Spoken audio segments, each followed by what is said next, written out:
DNA എന്ന ചിത്രമാണ്, അതിൻ്റെ പ്രൊമോഷനാണ് നമ്മളിവിടെ ഇരിക്കുന്നത്. ബെൻസി പ്രൊഡക്ഷൻസാണ് എൻ്റെ പ്രൊഡക്ഷൻ. KV അബ്ദുൾ നാസറാണ് അതിൻ്റെ നിർമ്മാതാവ്. ഞങ്ങൾ ഏതാണ്ട് ഒരു 100 ദിവസമായി ഈ പടം ഷൂട്ട് ചെയ്തു. വളരെ വളരെ സ്ട്രെയിൻ ചെയ്തു.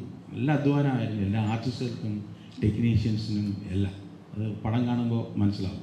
അത്രയും അധ്വാനം വേണ്ടി വന്നു. ഒത്തിരി ഡിഫറെൻ്റ് ആയിട്ടുള്ള ലൊക്കേഷൻസ്, സെറ്റ്, കാര്യങ്ങൾ എല്ലാവരും.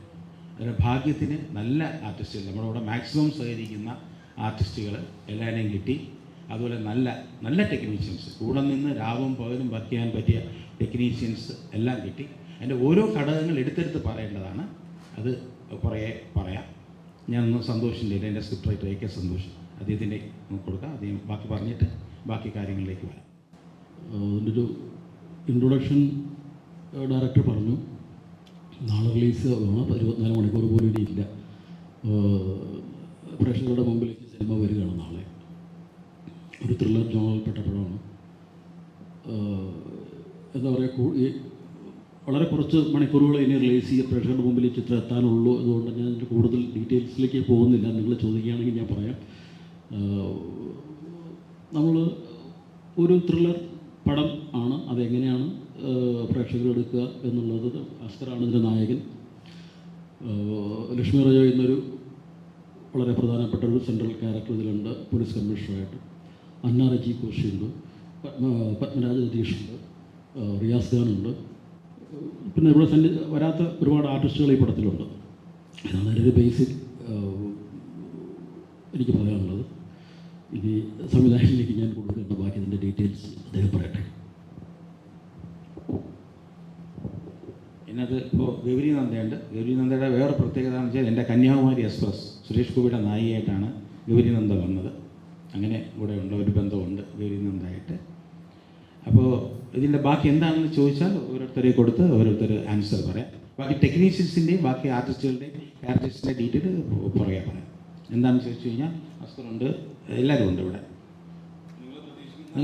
അപ്പോൾ നിങ്ങൾ പ്രതീക്ഷിക്കുന്ന ആളിനെ കൊടുത്ത് അവരുടെ ഡീറ്റെയിൽ. സുരേഷ് സാർ ഇവിടെ ഇവിടെ ഇവിടെ സാർ ഇവിടെ. Okay sir, first of all സിനിമയിൽ 40 വർഷം തികയ്ക്കുന്ന സാറിന് അഭിനന്ദനങ്ങൾ. Thank you. 40 വർഷം ഡയറക്ടറായിട്ട്. അതെ. അതിന് മുമ്പ് 5 വർഷം അസിസ്റ്റന്റ് ഡയറക്ടറായിട്ട്, തേർഡ് അസിസ്റ്റന്റ്, 8ാമത്തെ assistant, third assistant, second assistant, associate. 40 പടം വർക്ക് ചെയ്തു ഇതിനു മുമ്പ്, അതെ, ഡയറക്ടർ ആവുന്നതിന് മുമ്പ്. തീർച്ചയായിട്ടും. കോട്ടയം കുഞ്ഞച്ചൻ, ഉപ്പുകണ്ടം ബ്രദേഴ്സ് പോലുള്ള മാസ് സിനിമകൾ സംവിധാനം ചെയ്ത ആളാണ് താങ്കൾ. എങ്ങനെയാണ് DNA പിച്ച് ചെയ്യുന്നത് എന്ന് വെച്ചാൽ എൻ്റെ പടങ്ങൾ അറിയാം. കോട്ടയം കൊച്ചൻ, കിഴക്കൻ പത്രോസ്, പാളയം, ഉപ്പുകണ്ടം ബ്രദേഴ്സ്, ഇതൊക്കെ ഏതാണ്ടൊക്കെ ഒരു പാറ്റേൺ തന്നെയാണ്. മുണ്ടും മടക്കി കൊത്തി കൊടുത്ത്. അപ്പോൾ പിന്നെ ഒരു ഗ്യാപ്പ് കഴിഞ്ഞു. ഗ്യാപ്പ് എന്ന് പറഞ്ഞാൽ അറിഞ്ഞുകൊണ്ട് വന്നതല്ല. ഞാനത് അധ്വാനിച്ചു, പല സ്ക്രിപ്റ്റിന് വേണ്ടി ഇരുന്നു, ഏറ്റവും ടോപ്പ് റൈറ്റേഴ്സിൻ്റെ കൂടെ ഇരുന്നു. പലരും എന്നെ വിട്ടിട്ട് പോയി, ചിലരെ ഞാൻ ഇട്ടിട്ട് പോയി. ഇങ്ങനെ ഒരു കണ്ടീഷനായി ഒരു ഗ്യാപ്പ് വന്നു. കോട്ടയം കൊച്ചിലൊരു ഡയലോഗുണ്ട് മമ്മൂക്കയുടെ, അതുപോലെ തന്നെ. അപ്പോൾ ഒന്നും വർക്കൗട്ട് ആയില്ല. ഞാൻ മോഹൻലാലിനെ വെച്ചൊരു പ്രോജക്റ്റ് പ്ലാൻ ചെയ്തു, കാർത്തിക തിരുനാൾ കാർത്തികേയൻ. അത് ഏതാണ്ട് ഓൺ വരെ എത്തിയതാണ്. അതിൽ മമ്മൂക്കയെ വെച്ച് കായൽ സാമ്പ്രാട്ടി എന്നൊരു പ്രോജക്റ്റ് പ്ലാൻ ചെയ്തു. ഒന്നും അങ്ങോട്ട് ഫൈനൽ എത്തിയപ്പോൾ ഒരു സ്ക്രിപ്റ്റിൻ്റെ കാര്യങ്ങളുണ്ടും ഒക്കെ, കാരണം എനിക്കൊരു കോൺഫിഡൻസ് ഇല്ല. അതൊന്നുകൊണ്ടാണ് പലതും ഡ്രോപ്പ് ആയത്. പിന്നെ വന്നപ്പോൾ ഒരു മാറ്റം എനിക്ക് ഈ പറഞ്ഞ പോലെ DNA എന്ന് പറഞ്ഞ് മാറ്റി. ചിലപ്പോൾ IPS കൂടെ നടക്കും. അത് കഴിഞ്ഞാൽ വീണ്ടും എൻ്റെ പഴയ തട്ടഹത്തിലേക്ക് തന്നെ ഞാൻ പോകും. ഇപ്പോൾ അഷ്കർ സൗദാൻ്റെ മമ്മൂക്കയോടുള്ള രൂപസാദൃശ്യം സോഷ്യൽ മീഡിയയിലൊക്കെ ചർച്ച ചെയ്യുന്നുണ്ട്. അങ്ങനെ ഒരു രൂപസാദൃശ്യം അഷ്കർ സൗദാനെ ഇതിൽ നായകനാക്കാനായിട്ട് സാറിനെ തോന്നിപ്പിച്ചിട്ടുണ്ടോ? അതാണ് ഈ അഷ്കർ സൗദാൻ ഉള്ളതുകൊണ്ടാണ് ഈ പടത്തിന് DNA എന്ന് പേരിട്ടത്, മമ്മൂക്കയുടെ DNA. സത്യം അതാണ്. യഥാർത്ഥത്തിൽ ഈ പ്രോജക്റ്റിൻ്റെ ഒരു കാരണക്കാരൻ തന്നെ അഷ്കർ സൗദാനാണ്. അഷ്കർ സൗദാന് വേണ്ടിയിട്ടാണ് നമ്മുടെ പ്രൊഡ്യൂസർ ആദ്യം നമ്മളെ അപ്രോച്ച് ചെയ്യും, പിന്നെ സന്തോഷ് അതിനകത്ത് വരികയും, അങ്ങനെ ഞങ്ങളുടെ ഒരു ടീം വർക്കിലാണ് പിന്നെ അത് പോയത്. ഭാഗ്യം, ദൈവത്തിൻ്റെ ഒരു കടാക്ഷം കൊണ്ട് നമുക്ക് മാക്സിമം നമ്മൾ വിചാരിക്കുന്ന ഏതാണ്ട് അത്രയും തന്നെ നമുക്കത് മേക്ക് ചെയ്യാൻ പറ്റി. ഇനിയെല്ലാം ജനങ്ങളുടേതാണ്. ഒരു തൃപ്തിക്കുറവ് ഈ പടത്തിനില്ല. എല്ലാ സൈഡിലും, ക്യാമറ സൈഡിലായാലും, എഡിറ്റിംഗ് സൈഡിലായാലും, മ്യൂസിക്കായാലും ശരി, സ്ക്രിപ്റ്റ് സൈഡിലായാലും ശരി, മേക്കപ്പ് സൈഡിലായാലും ശരി, എല്ലാ സൈഡിലും നമ്മൾ ഏതാണ്ട് സൂപ്പറായിട്ടുള്ള സെറ്റുകളാണ്. നല്ല സെറ്റുകളാണ്, റിയലിസ്റ്റിക് ആയിട്ട് തോന്നുന്ന സെറ്റുകളാണ്. നല്ല ആർട്ടിസ്റ്റിനെ ഭാഗ്യം കൊണ്ട് കിട്ടി. ഇടയ്ക്ക് കുറച്ച് ഷഫ്ലിംഗ് ഉണ്ടായിരുന്നു ആർട്ടിസ്റ്റുകളെ, കുറേ പേര് നമ്മൾ കാസ്റ്റ് ചെയ്തു, അത് മാറി. പക്ഷേ ഇപ്പോൾ നമുക്ക് പണ്ടാരെ പറഞ്ഞു ഫിൽട്ടർ ചെയ്ത് വന്നപ്പോൾ നമുക്ക് ഏറ്റവും ഈ പടത്തിന് ആപ്റ്റായ, ഞാൻ 100% സാറ്റിസ്ഫൈഡ് ആണ് ആർട്ടിസ്റ്റുകളുടെ കാര്യത്തിന്. അവരൊക്കെ ആദ്യം പ്ലാൻ ചെയ്ത് പോയത് തന്നെ നല്ലത് എന്ന് ഞാൻ ഈ പടം കണ്ടപ്പോൾ എനിക്ക് തോന്നി. സാറിന്റെ ലാസ്റ്റ് സിനിമ വരുന്നത് ഏകദേശം ഒരു 10 വർഷങ്ങൾക്ക് മുമ്പാണ്. അപ്പോൾ ഈ ഒരു കാലയളവിൽ സിനിമയുടെ ഡൈനാമിക്സ് ഭയങ്കരമായിട്ട് മാറിയിട്ടുണ്ട്. പ്രേക്ഷകർ കുറേ സിനിമകൾ കാണാൻ തുടങ്ങി. ഇപ്പോൾ സാറിന്റെ സിനിമകൾ സ്റ്റിൽ യൂട്യൂബിലൊക്കെ ഭയങ്കര അധികം ട്രെൻഡായി നിൽക്കുമ്പോഴാണ് സാർ അത്ര വലിയ ഇടവേള എടുക്കുന്നത്. സാറിന് എപ്പോഴെങ്കിലും ഫീൽ ചെയ്തു ഈ ഒരു ഇടവേള വീണ്ടും ഷൂട്ട് ചെയ്തപ്പോൾ? ഇടവേള സമയത്ത് ഞാൻ കുറേ കാര്യങ്ങൾ ചെയ്തു. ഒന്ന്, കുറേ പടങ്ങൾ കണ്ടു. പിന്നെ പഴയ സ്ക്രിപ്റ്റുകൾക്ക് വേണ്ടി കുറേ ഇരുന്നു. എന്നിട്ട് 3 സീരിയൽ ചെയ്തു. അന്ന് സിനിമയേക്കാൾ അഡ്വാൻസ്ഡ് ടെക്നോളജിയുള്ള സീരിയലായിരുന്നു. ഏറ്റവും കൂടുതൽ CG ഉള്ള സീരിയൽ കടമറ്റത്ത് കത്തന, റെക്കോർഡ് ഹിറ്റാണ്. അതെൻ്റെ സീരിയലാണ്. വിക്രമാദിത്യൻ ഓൾ ലാംഗ്വേജ് പോയ സീരിയൽ എൻ്റെതാണ്. അതുപോലെ തന്നെ അലാവുദ്ദീൻ അത്ഭുത വിളക്കും, അതും എൻ്റെ സീരിയലാണ്. അപ്പോൾ എനിക്കൊരു ഗ്യാപ്പ്, ഡിജിറ്റലിൻ്റെ ഒരു ഗ്യാപ്പ് വന്നിട്ടില്ല. ഇതിൻ്റെ നമ്മുടെ ആക്ഷൻ കിങ് ബാബുവാൻ എത്തിയിട്ടുണ്ട്. അദ്ദേഹം വന്ന് USA നിന്നാണ് വന്ന്, അവിടുത്തെ പാരീസിൽ പോയിട്ട് വന്നതാണ്. വെൽക്കം ബാബുവാനി. എല്ലാവർക്കും നമസ്കാരം. ആദ്യമായിട്ടൊരു സോറി പറയുന്നു, കുറച്ച് ലേറ്റായിട്ട് എത്തി. ഞാൻ ഉച്ചയ്ക്കാണ് USA ഇവിടെ എത്തിയത്. ഞാനത് പുറപ്പെട്ടു. അപ്പം ഞാനും സുരേഷ് ബാബുവായിട്ടുള്ളൊരു ഫ്രണ്ട്ഷിപ്പ് എന്ന് പറയുന്ന ഒരു 3 ഡെക്കേഡ്സിന് മുകളിലായ ഒരു ഫ്രണ്ട്ഷിപ്പാണ്. കോട്ടയം കുഞ്ഞച്ചൻ എന്ന് പറയുന്ന ഒരു സിനിമയുടെ തുടക്കത്തിലാണ് നമ്മൾ ഫ്രണ്ട്ഷിപ്പ് തുടങ്ങുന്നത്.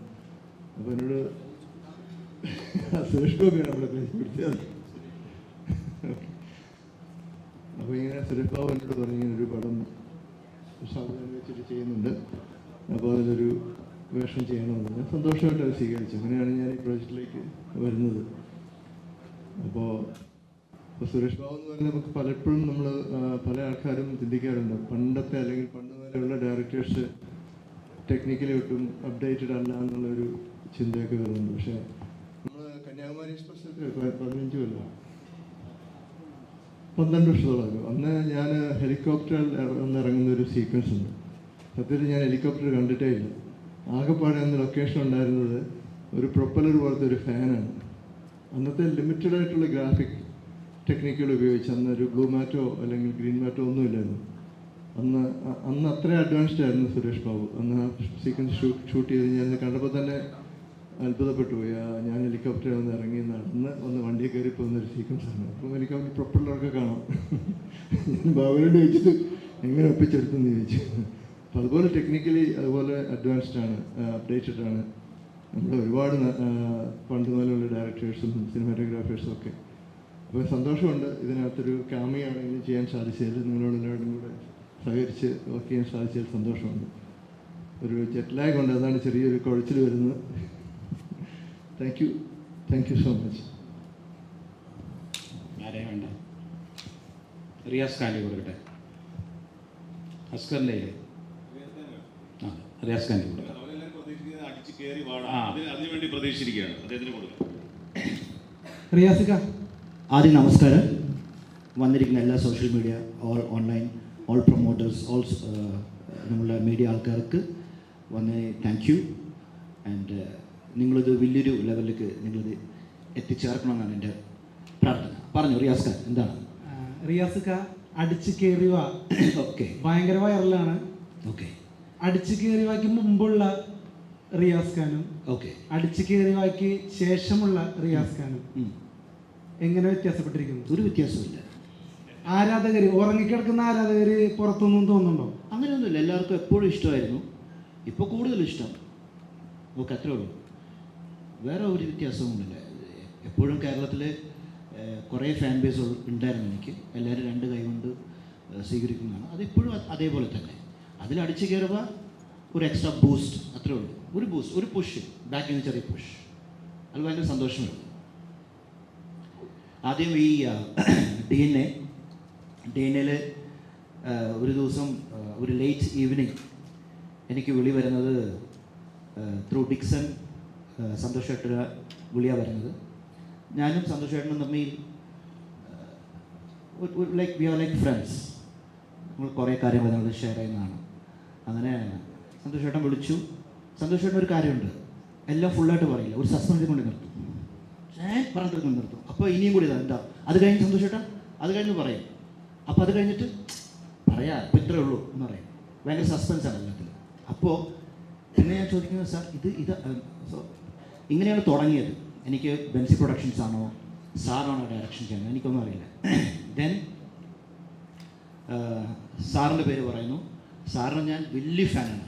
ഫ്രം ദ ബിഗിനിങ് വലിയ ഫാനാണ്. സോ ഒരു ആക്ടറിന് സാറിൻ്റെ കൂടെ വർക്ക് ചെയ്യാൻ പറ്റിയത് വളരെ ഒരു ഭാഗ്യമാണ്. ഐ എം സോ ഹാപ്പി സാറോട് വർക്ക് ചെയ്യുന്നത്. ഞാൻ സാറിനെ പോലെ വേറൊരാളെ കണ്ടിട്ടുണ്ട്, തെലുങ്കിൽ കോടി രാമകൃഷ്ണ. ഒരിക്കലും ദേഷ്യപ്പെടില്ല, എല്ലാം ഭയങ്കര സോഫ്റ്റാണ്. ഏത് കാര്യവും ഭയങ്കര സോഫ്റ്റായിട്ടാണ് ഹാൻഡിൽ ചെയ്യണത്, ഒരു പ്രഷറും ഇല്ല. അത് കഴിഞ്ഞ് ഞാൻ സാറേ കാണുന്നത്, ഒരു പ്രഷറില്ല, ഒന്നുമില്ല, എല്ലാവരോടും വളരെ സോഫ്റ്റ്, ഭയങ്കര കംഫർട്ടബിളാണ് ആർട്ടിസ്റ്റ്. അങ്ങനെ സാർ പൂ പോലെ അങ്ങനെ കൊണ്ടുവന്ന് എല്ലാ കാര്യങ്ങളും അങ്ങോട്ട് സാധിച്ചു കൊടുത്തു. So happy. Technical team, all my colleagues. പിന്നെ പപ്പനും ഞാനും തമ്മിൽ ഒരു റിലേഷൻ ഉണ്ട്. റിലേഷൻ മീൻസ് എൻ്റെ ഫാദറും പുള്ളിയുടെ ഫാദറും തമ്മിൽ ക്ലോസ് ഫ്രണ്ട്സാണ്. സോ എപ്പോഴും ഞാൻ പപ്പനെ കാണുമ്പോൾ ഞങ്ങളുടെ ഫാദറിൻ്റെ ഓർമ്മ വരും എപ്പോഴും. So we use to talk. So അതൊന്ന്. പിന്നെ അഷ്കറിന് all the best, grand success ആട്ടെ ഈ പടം. So that's it. വേറെ എന്തൊക്കെയാണ്? എനിക്ക് ബാബു ചേട്ടനോട് ഒരു ചോദ്യം ചോദിക്കാനുണ്ട്. സാർ എത്രത്തോളം നൊസ്റ്റാൾജിക്കാണ് ഈ സിനിമ? കാരണം സാറിൻ്റെ ഏറ്റവും വലിയ ഹിറ്റ് സിനിമ സംവിധാനം ചെയ്ത ഡയറക്ടറുടെ ഒപ്പമാണ് ഇപ്പോൾ വീണ്ടും വർഷങ്ങൾക്ക് ശേഷം അഭിനയിക്കുന്നത്. സോ എത്രത്തോളം നൊസ്റ്റാൾജിക്കായിരുന്നു? കാരണം ഈ ഒരു സിനിമ എന്ന് പറയുന്നത് നമുക്ക് ഒരുപാട് മെമ്മറീസ് തരുന്ന അല്ലെങ്കിൽ നൊസ്റ്റാൾജിയ തരുന്ന ഒരു സിനിമയാണ്. ഞങ്ങൾ എപ്പോഴും ഇങ്ങനെ ലൊക്കേഷനിൽ ഞാനും ബാബുമായിട്ട് ഇങ്ങനെ പണ്ടത്തെ പല കാര്യങ്ങൾ സംസാരിക്കുകയും, ലൊക്കേഷൻ മാത്രമല്ല ഞങ്ങൾ ഓൾമോസ്റ്റ് എവറി ഡേ അങ്ങോട്ടും ഇങ്ങോട്ടും ഫോൺ ചെയ്ത് സംസാരിക്കാറുണ്ട്. അപ്പം ഈ സിനിമ എന്ന് പറയുന്നത് ഇതിൻ്റെ ഒരു ഭാഗമാകുക എന്നുള്ളത് മാത്രമാണ് എൻ്റെ ഒരു ഇത്. അങ്ങനെ ഒരു ഭാഗ്യം ലഭിച്ചാൽ എനിക്ക് സന്തോഷമുണ്ട്. വീണ്ടും ഞങ്ങൾക്ക് ഒരുമിച്ച് വീണ്ടും ഞങ്ങൾ പല സിനിമകളും പ്ലാൻ ചെയ്യുന്നുണ്ട്. അപ്പം ശരിക്കും ഒരുപാട് ഞങ്ങൾ ഈ സിനിമയിൽ മാത്രമല്ല പേഴ്സണലായിട്ട് വ്യക്തിപരമായിട്ട് ഞങ്ങൾ എപ്പോഴും അങ്ങോട്ടും ഇങ്ങോട്ടും ആഴ്ചയിൽ 4 ദിവസമെങ്കിലും ഞങ്ങൾ ഫോണിൽ കൂടി സംസാരിക്കാറുണ്ട്, ഇത്രയും വർഷങ്ങളായിട്ട് മുടങ്ങാതെ. അപ്പം ഡെഫിനറ്റ്ലി നമ്മൾ നേരിട്ട് കാണുമ്പോൾ ഒരുപാട് മെമ്മറീസ് ബ്രിങ്ങിങ് ബാക്ക്. പിന്നെ എല്ലാവരുടെയും കൂടെ വർക്ക് ചെയ്യുന്നതും അതും ഒരു വലിയ സന്തോഷമാണ്.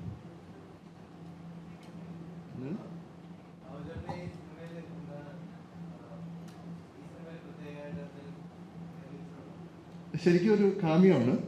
അപ്പോൾ എന്നോട് ബാബു പറഞ്ഞു ഇതാണ് സംഭവം, ഒന്ന് ചെയ്യാമെന്ന് ചോദിച്ചു. ഞാൻ കൂടുതലൊന്നും ചോദിച്ചിട്ടില്ല. ബാബുൻ്റെ ഒരു അതെ അതെ അതെ അപ്പോൾ അത് അങ്ങ് ചെയ്തു എന്നുള്ളതേ ഉള്ളൂ, അല്ലാണ്ട് ഒരു വിശ്വാസം അതാണ്. ആവശ്യമുള്ള ആക്ഷൻ ബാബു ആൻ്റണിയിലുണ്ട്. പൂർണ്ണമായ ഒരു ബാബു ആൻ്റണി ചിത്രമല്ല, അത് ഞങ്ങൾ വേറെ ഒരു നല്ല സംഭവം പ്ലാൻ ചെയ്തിട്ടുണ്ട്. പിന്നെ ഇതിനകത്ത് ഇരിക്കുന്ന മിക്ക ആർട്ടിസ്റ്റുകൾക്കും അല്ലെങ്കിൽ ഇൻക്ലൂഡിങ് ലക്ഷ്മി റോയ് അടക്കം ഇതിൻ്റെ ഫുൾ കഥ അറിഞ്ഞുകൂടാ, അവർക്ക് അറിഞ്ഞുകൂടാ. ഞങ്ങൾ ഹൈഡ് ചെയ്ത് ഐഡിയയാണ് പറഞ്ഞത്. അത് തന്നെയായിരുന്നു അതെ അതെ അതിൻ്റെ ക്ലൈമാക്സ് യഥാർത്ഥത്തിൽ അറിയാമെന്ന് എനിക്ക് സന്തോഷം മാത്രമേ ഉണ്ടായിരുന്നുള്ളൂ. അത് സെപ്പറേറ്റ് ആ പേജ് മാറ്റി വെച്ച് സന്തോഷം എഴുതിയിട്ടില്ല. കാരണം ഷൂട്ടിംഗ് സമയത്ത് രാവിലെയാണ് യഥാർത്ഥത്തിൽ ആ സ്ക്രിപ്റ്റ് പേപ്പർ കയ്യിൽ വന്നത്. ഞങ്ങൾക്ക് രണ്ടുപേരും മാത്രമേ അറിയാവുന്നുള്ളൂ. ബാക്കി ആർട്ടിസ്റ്റുകളോട് ഡീറ്റെയിൽ ഒന്നും പറഞ്ഞിട്ടില്ല. അവർ അത്യാവശ്യമുള്ള ക്യാരക്ടർ പറഞ്ഞു. പക്ഷെ അത് വേറൊരു ബുദ്ധിമുട്ടുണ്ട്. കാരണം ഈ പറഞ്ഞ പോലെ ഫുൾ ഡീറ്റെയിൽ കഥ അവർക്ക് അറിയാത്തത് കൊണ്ട് ആ സീൻ എടുക്കുന്ന സമയത്ത് മാത്രമുള്ള ഈ പറഞ്ഞ പോലെ നമ്മളൊന്ന് കുറച്ചുകൂടെ ക്ലാരിഫൈ ചെയ്യേണ്ടി വന്നു. ലക്ഷ്മി ചോദിച്ചു ഇവരൊക്കെയാണോ വില്ലന്മാരെന്ന് ചോദിച്ചു. ഈ ഇന്നലെ മിനിങ്ങാന്ന് പടം കണ്ടിട്ട് അവർക്ക് ഒന്നും അറിയില്ല. അവർക്ക് അങ്ങനെ പലർക്കും കുറച്ച് ഐഡിയ ചെയ്യേണ്ടി വന്നു. അതൊരു ബുദ്ധിമുട്ട് ഞങ്ങൾക്കും ഉണ്ടായിരുന്ന ആർട്ടിസ്റ്റ് എന്നുള്ള രീതിയിൽ ചിലപ്പോൾ അവർക്ക് ഉണ്ടായി കാണണം. പക്ഷെ മാക്സിമം ഞങ്ങളത് മെയിൻറ്റെയിൻ ചെയ്തിട്ടുണ്ട്. ഒരു മിനിറ്റ്. ഇതിൽ വില്ലന്മാരിൽ പലരും കൂടി ഇരിക്കുന്നുണ്ട്. അവർക്കൊക്കെ ഒരു കറുപ്പ് ടിണ്ടുണ്ട്. അത് യു ക്യാൻ ഗസ്. പിന്നെ ഇതിൽ മറ്റൊരു കാര്യം എന്ന് പറഞ്ഞാൽ ശ്രീ ബാബു ഇത് ചെയ്യേണ്ടത് ഇപ്പം ചെയ്ത വേഷമല്ലായിരുന്നു, ഒരു ത്രൂ ഔട്ടുള്ളൊരു വേഷമായിരുന്നു. അദ്ദേഹത്തിന് ഡേറ്റിൻ്റെ ഒരു പ്രശ്നം വന്നതുകൊണ്ടാണ് ഒരു തമിഴ് പടത്തിൻ്റെ ആ പടത്തിൻ്റെ ഒരു ഡേറ്റും നമ്മുടെ പടവും ക്ലാഷ് ആയതുകൊണ്ടായിരുന്നു ഇങ്ങനെ ഒരു ക്യാമിയോ റോളിലേക്ക് അദ്ദേഹം പോയത്. അദ്ദേഹത്തിൽ പാർട്ടിസിപ്പേറ്റ് ചെയ്യണം എന്നുള്ളത് ഞങ്ങളുടെ വലിയൊരു ആഗ്രഹമായിരുന്നു. അദ്ദേഹം സംബന്ധിച്ച് വന്നു. അതല്ലായിരുന്നു, അദ്ദേഹത്തിന് കുറച്ചുകൂടി ലെങ്തി ആയിട്ടുള്ളൊരു കഥാപാത്രമാണ് വെച്ചിരുന്നത്. നമ്മൾ വില്ലൻ ഇതിനകത്ത് എല്ലാവരും ഹീറോസാണ് കേട്ടോ. ഇതിനകത്ത് വില്ലനൊന്നുമില്ല. പ്രധാന കഥാപാത്രമൊക്കെ ഉണ്ട്, എല്ലാവർക്കും നല്ല അത്യാവശ്യം അവരുടെ വേഷം ചെയ്യാൻ പറ്റിയ സംഭവം തന്നെയാണ്. എല്ലാവരും ഭംഗിയായിട്ട് ചെയ്തിട്ടുണ്ട്. അതിപ്പോൾ പടം കാണുമ്പോൾ അറിയാം. ആരെയാണ് അടുത്തത്? Askar. Santhosh. Okay. Stop violence എഴുതുന്ന സമയത്ത് അത് ഒരേ സമയം ഒരു വയലൻ്റ് ആയിട്ടുള്ള ഒരു നായകൻ്റെയും അതുപോലെ തന്നെ ഒരു സ്റ്റാറിൻ്റെയും കൂടി ലോഞ്ചായിരുന്നു ആ സിനിമ. അത് ഒരേ സമയം പ്രകടനത്തിനും അതുപോലെ തന്നെ ആ താരത്തിനും ഒരേ സമയം വെയിറ്റേജ് കൊടുത്തിട്ടായിരുന്നു അതിൻ്റെ സ്ക്രിപ്റ്റ് പാറ്റേൺ ഒക്കെ. DNA-ലേക്ക് വരുമ്പോൾ ഒരു നമുക്ക് ഇൻഫ്ലുവൻസ് ഉള്ള ഒരാൾ, അയാൾക്ക് വേണ്ടി ഒരു സിനിമ ആ വിധത്തിലൊരു സ്റ്റാർ ലോഞ്ച് എന്നുള്ള രീതിയിൽ ആ ആംഗിളും കൂടി സിനിമയ്ക്കുണ്ടോ? അങ്ങനെ ഒരു ലാർജർ ദാൻ ലൈഫ് ആംഗിളും കൂടി സ്റ്റോപ്പ് വയലൻസിനുള്ളത് പോലെ തന്നെ? ഇല്ല, stop violence more than organic ആയിരുന്നു. അതിൻ്റെ കഥ ഉണ്ടായതും അതിൽ പൃഥ്വിയല്ലായിരുന്നു. അതിൽ ആദ്യം ഉണ്ടായത് അതിൻ്റെ തിരക്കഥ തന്നെ. കഥയും തിരക്കഥയാണ് അതിൽ ആദ്യം ഉണ്ടായത്. ഞാൻ ഇവിടെ ഡിഗ്രി കോളേജ് ആൽബർട്ട്സ് പഠിക്കുന്ന സമയത്ത് നമ്മുടെ എറണാകുളത്ത് ഉണ്ടായിരുന്ന ഒരു വലിയ ഗുണ്ട എന്ന് പറയുമ്പോൾ അദ്ദേഹത്തെ കണ്ടു കഴിഞ്ഞാൽ ഈ ട്രൈപ്പോഡിൻ്റെ സൈസേ ഉള്ളൂ. എറണാകുളം നമ്മുടെ ഈ സരിദാസ് കവിത തിയേറ്ററിൻ്റെ മുൻപിലാണ് അദ്ദേഹത്തിൻ്റെ വീടുണ്ടായിരുന്നത്. ഞാൻ പേര് പറയുന്നില്ല. അദ്ദേഹത്തെ വളർത്തിയ ഒരു CI ഉണ്ടായിരുന്നു ഇവിടെ. അവരുടെ കഥയാണ് അത്. ഓർഗാനിക്കാണ്. നമ്മുടെ മുമ്പിലുണ്ടായിരുന്ന ഒരു കഥയിൽ നിന്നാണ് അത് വന്നത്. അപ്പോൾ അതിന് ആർട്ടിസ്റ്റ് ആര് വേണമെന്നൊന്നും നമ്മൾ മുന്നിൽ കണ്ടിരുന്നില്ല. പൃഥ്വി ഉണ്ടായിരുന്നില്ല. അതിൻ്റെ പ്രൊഡ്യൂസർ നമ്മളോടെന്ന് പറഞ്ഞത് ഒരു ഇമേജും ഇല്ലാത്ത ഒരു ന്യൂ ഫേസിനോട് നമുക്ക് ഈ പടം ചെയ്യാം എന്നുള്ള ആണ് പറഞ്ഞത്. പക്ഷേ അങ്ങനെ പല മുഖങ്ങളെയും നോക്കി വന്നപ്പോൾ ഒന്നും ഈ ഒരു കഥാപാത്രത്തിൻ്റെ ഒരു തീക്ഷ്ണത ഉൾക്കൊള്ളാൻ പറ്റിയ ഒരു ബോഡി ലാംഗ്വേജോ അല്ലെങ്കിൽ ഫേസോ ഉള്ളവരില്ലായിരുന്നു. അങ്ങനെ ഇരിക്കുമ്പോഴാണ് രഞ്ജിത്തിൻ്റെ നന്ദനം എന്ന സിനിമയുടെ ഷൂട്ട് നടക്കുന്നത്. അപ്പോൾ രഞ്ജിത്ത് ഒരിക്കലും എന്ന് പറഞ്ഞു, ഇത് ഈ നടൻ സുകുമാരൻ്റെ മകനാണ് എൻ്റെ പടത്തിലെ നായകൻ, നിങ്ങളൊന്ന് വന്ന് നോക്ക്. എനിക്ക് തോന്നുന്നു എൻ്റെ ഈ നന്ദനത്തിൻ്റെ കഥാപാത്രത്തേക്കാൾ കൂടുതൽ നിങ്ങളുടെ കഥാപാത്രത്തിന് അയാൾ യോജിക്കുന്നു, വന്ന് നോക്കുക എന്ന് പറഞ്ഞിട്ട് ഞാനും എൻ്റെ ചേട്ടൻ AK സാജനും കൂടി ഞങ്ങൾ പറവൂരുള്ള ലൊക്കേഷനിൽ ഇത് പോയി കാണുമ്പോൾ ഇയാളൊരു സാധാരണ ഒരു അതിലൊരു കോസ്റ്റ്യൂമൊക്കെ ഇട്ടൊരു ബർമൂടയും ഒരു ടീഷർട്ടും ഇട്ടിട്ട് അവിടെ വീട്ടിൽ നിൽക്കുന്നു. സംസാരിച്ചു. എനിക്ക് തോന്നുന്നു അപ്പോൾ അയാളുടെ ഒരു കണ്ണും അയാളുടെ ചിരികളും ഒക്കെ നോക്കി ഇപ്പോൾ പെട്ടെന്ന് എവിടെയോ ഒരു സ്ട്രൈക്ക് ചെയ്തു. ഈ സാത്താൻ എന്ന് പറഞ്ഞ കഥാപാത്രത്തെ പറ്റും അങ്ങനെ വന്നതാണ് ആ കഥാപാത്രം. ഇതങ്ങനെയല്ല. ഇതിൽ നമുക്ക് അസ്കർ എന്ന ആൾ പ്രീഫിക്സ്ഡാണ്. ഈ പ്രൊജക്റ്റ് ഉണ്ട്. കാരണം അസ്കറിനാണ് ഈ പ്രൊജക്റ്റ് വരുന്നത്. അപ്പോൾ അസ്കറിലേക്ക് ചേർന്ന കുപ്പായം തയ്ക്കാതേ ഉള്ളൂ. ടൈലർ മെയ്ഡ് സാധനം നമ്മൾ ചെയ്യാന്നുള്ളത്. അങ്ങനെയാണ് ഇത് വന്നത്. അപ്പം അതിൽ നമുക്ക് 1-2 ബാധ്യത എന്നുള്ള വാക്ക് ഞാൻ ഉപയോഗിക്കുന്നില്ല. അസ്കറിൻ്റെ വെച്ചിട്ട് നമുക്കൊരു വലിയ പോലീസ്, അപ്പോൾ എൻ്റെ പ്രൊഡ്യൂസർക്ക് ഒരു സജഷൻ പോലെ പറഞ്ഞത് ഒരു പോലീസ് കഥാപാത്രത്തെ അയാൾക്ക് കൊടുക്കാൻ പറ്റുമോ, നമ്മൾ അങ്ങനത്തെ കഥകൾ എഴുതിയിട്ടുള്ളത് കൊണ്ട് ചോദിച്ചു. അപ്പോൾ ഞാൻ പറഞ്ഞു പോലീസ് കഥാപാത്രങ്ങൾ കൊടുക്കാം, പക്ഷേ ഭയങ്കര ഔട്ട് ഓഫ് ബോക്സ് ഒരു അമാനുഷിക സംഭവങ്ങൾ താരതമ്യേന പുതിയൊരാളെ വെച്ച് ചെയ്യുന്നതിൽ പ്രശ്നം ഉണ്ടാവും, എനിക്കത് എത്രത്തോളം വലിക്കുന്നറിയില്ല എന്ന് പറഞ്ഞിട്ടാണ് അങ്ങനെ നമ്മൾ ഇങ്ങനെ ഒരു ഇതിലേക്ക് ലാൻഡ് ചെയ്തതും വന്നത്. ഹലോ, ഈ അച്ഛനൊക്കെ ചെയ്തു വെച്ചിട്ടുള്ള ഈ സിനിമാറ്റിക് മാവുകളിലൊക്കെയുള്ള ഭയങ്കര പവർഫുൾ ആയിട്ടുള്ള ക്യാരക്ടർ റോൾസ് ഉണ്ടല്ലോ. ഇപ്പോൾ രാജാവിൻ്റെ മകനിൽ മോഹൻലാൽ ഉള്ളതുപോലെ തന്നെ അവിടെ രതീഷും ഉണ്ടല്ലോ. അപ്പം അങ്ങനത്തെ ഒരു കൈൻഡ് ഓഫ് ക്യാരക്ടർ പലപ്പോഴും നായകനേക്കാൾ മുകളിലാണോ ഇയാളെന്നൊക്കെ തോന്നുന്നത് പോലത്തെ ആ അച്ഛനിൽ നിന്ന് അങ്ങനത്തെ ഇൻസ്പിറേഷൻസ് ഒക്കെ എടുത്തിട്ടാണോ പലപ്പോഴും ഒരു ക്യാരക്ടറിനെ സമീപിക്കുന്നതോ അല്ലെങ്കിൽ ഈ ക്യാരക്ടർ എനിക്ക് ഇങ്ങനെ വേണമെന്നൊക്കെ ആഗ്രഹിക്കുന്നതോ? ഫസ്റ്റ് ഓഫ് ഓൾ ഇവിടെ ഇരിക്കുന്ന എല്ലാ മീഡിയ ഫ്രണ്ട്സിനും നമസ്കാരം. ഞാൻ ശരിക്കും മൂവി അച്ഛനെ ആദ്യമായിട്ട് ആസ് എൻ ആക്ടർ ഞാൻ കാണുന്നത് കമ്മീഷണർ എന്ന മൂവിയിൽ. I was only 4 years old. അപ്പോൾ അതിൽ ഞാൻ കാണുമ്പോൾ ഫസ്റ്റായിട്ട് വില്ലൻ എന്നുള്ളൊരു ക്യാരക്ടറിൽ അച്ഛനെ കാണുന്നത്. So that inspired me to become a villain. എനിക്ക് മൂവീസിൽ വരുമ്പോൾ വില്ലൻ റോൾസ് ചെയ്യണം എന്നുള്ള ആഗ്രഹത്തിലാണ് ഞാൻ തുടങ്ങിയത്. 10 years back 2014. പിന്നെ അച്ഛൻ്റെ കുറേ പടങ്ങൾ ഞാൻ പിന്നെ കാണാൻ തുടങ്ങിയതും ആൻഡ് ആസ് എൻ ആക്ടർ എനിക്കൊരു മെച്യൂരിറ്റി വരാൻ തുടങ്ങിയത് not only villain, I want to do all character roles and probably hero and all that. So obviously അച്ഛൻ്റെ വില്ലൻ റോളാണ് എന്നെ കൂടുതലും ഇൻസ്പയർ ചെയ്തത്. അഷ്കർ ഈ പറഞ്ഞ മമ്മൂക്കയുടെ ശബ്ദമുണ്ട് അല്ലെങ്കിൽ രൂപസാദൃശ്യം ഉണ്ടെന്നൊക്കെ ആളുകൾ പറയുന്നുണ്ടല്ലോ. അപ്പോൾ മമ്മൂക്കയുമായി അഭിനയിച്ചിട്ടുണ്ടല്ലോ അച്ഛാദനിലും മറ്റു സിനിമകളിലും ഉൾപ്പെടെ, ഫയർമാനിലും ഉൾപ്പെടെ. എന്തെങ്കിലും വിധത്തിൽ ഒരു ഒരു ക്യാരക്ടറിനെ സമീപിക്കുന്ന വിധത്തിലോ അല്ലെങ്കിൽ ജസ്റ്റേഴ്സിലോ ഒക്കെ അങ്ങനെ ഫീൽ ചെയ്തിട്ടുണ്ടോ? അഷ്കറാണ് എന്നെ അഷ്കറിനെ ഫീൽ ചെയ്തിട്ടുണ്ടോ? ഒബ്വിയസ്ലി ഞാൻ എനിക്ക് മാത്രമല്ല എല്ലാവർക്കും ഫീൽ ചെയ്തിട്ടുള്ള കാര്യമാണ് അത്. എനിക്ക് കൂടുതലും അഷ്കറായിട്ടുണ്ട് വോയിസ് റിസംബിൾസ് അ ലോട്ട് മമ്മൂക്കയുടെ voice. And very happy to be part of this movie DNA. ഈ പടം ഡിസ്കഷൻ തുടങ്ങുമ്പോൾ തന്നെ ഒരു ഷൂട്ട് തുടങ്ങുന്നതിന് ഒരു 1 year മുമ്പ് തൊട്ട് തന്നെ ഞാനും സുരേഷ് ബാബു സാറും തമ്മിൽ ടച്ചിലുണ്ട്. So he call me for this movie. ഈ പടത്തിൽ ഞാൻ ഇതുവരെ കുറേ പോലീസ് ക്യാരക്ടേഴ്സ് ചെയ്തിട്ടുണ്ട്, കുറേ മൂവീസിൽ close to 7 or 8 police characters ചെയ്തിട്ടുണ്ട്. പക്ഷേ this is a very bold and throughout പടത്തിൽ ത്രൂ ഔട്ട് ഉള്ള ഒരു പോലീസ് ക്യാരക്ടറാണിത്. And very happy to be a part of this movie. Thank U.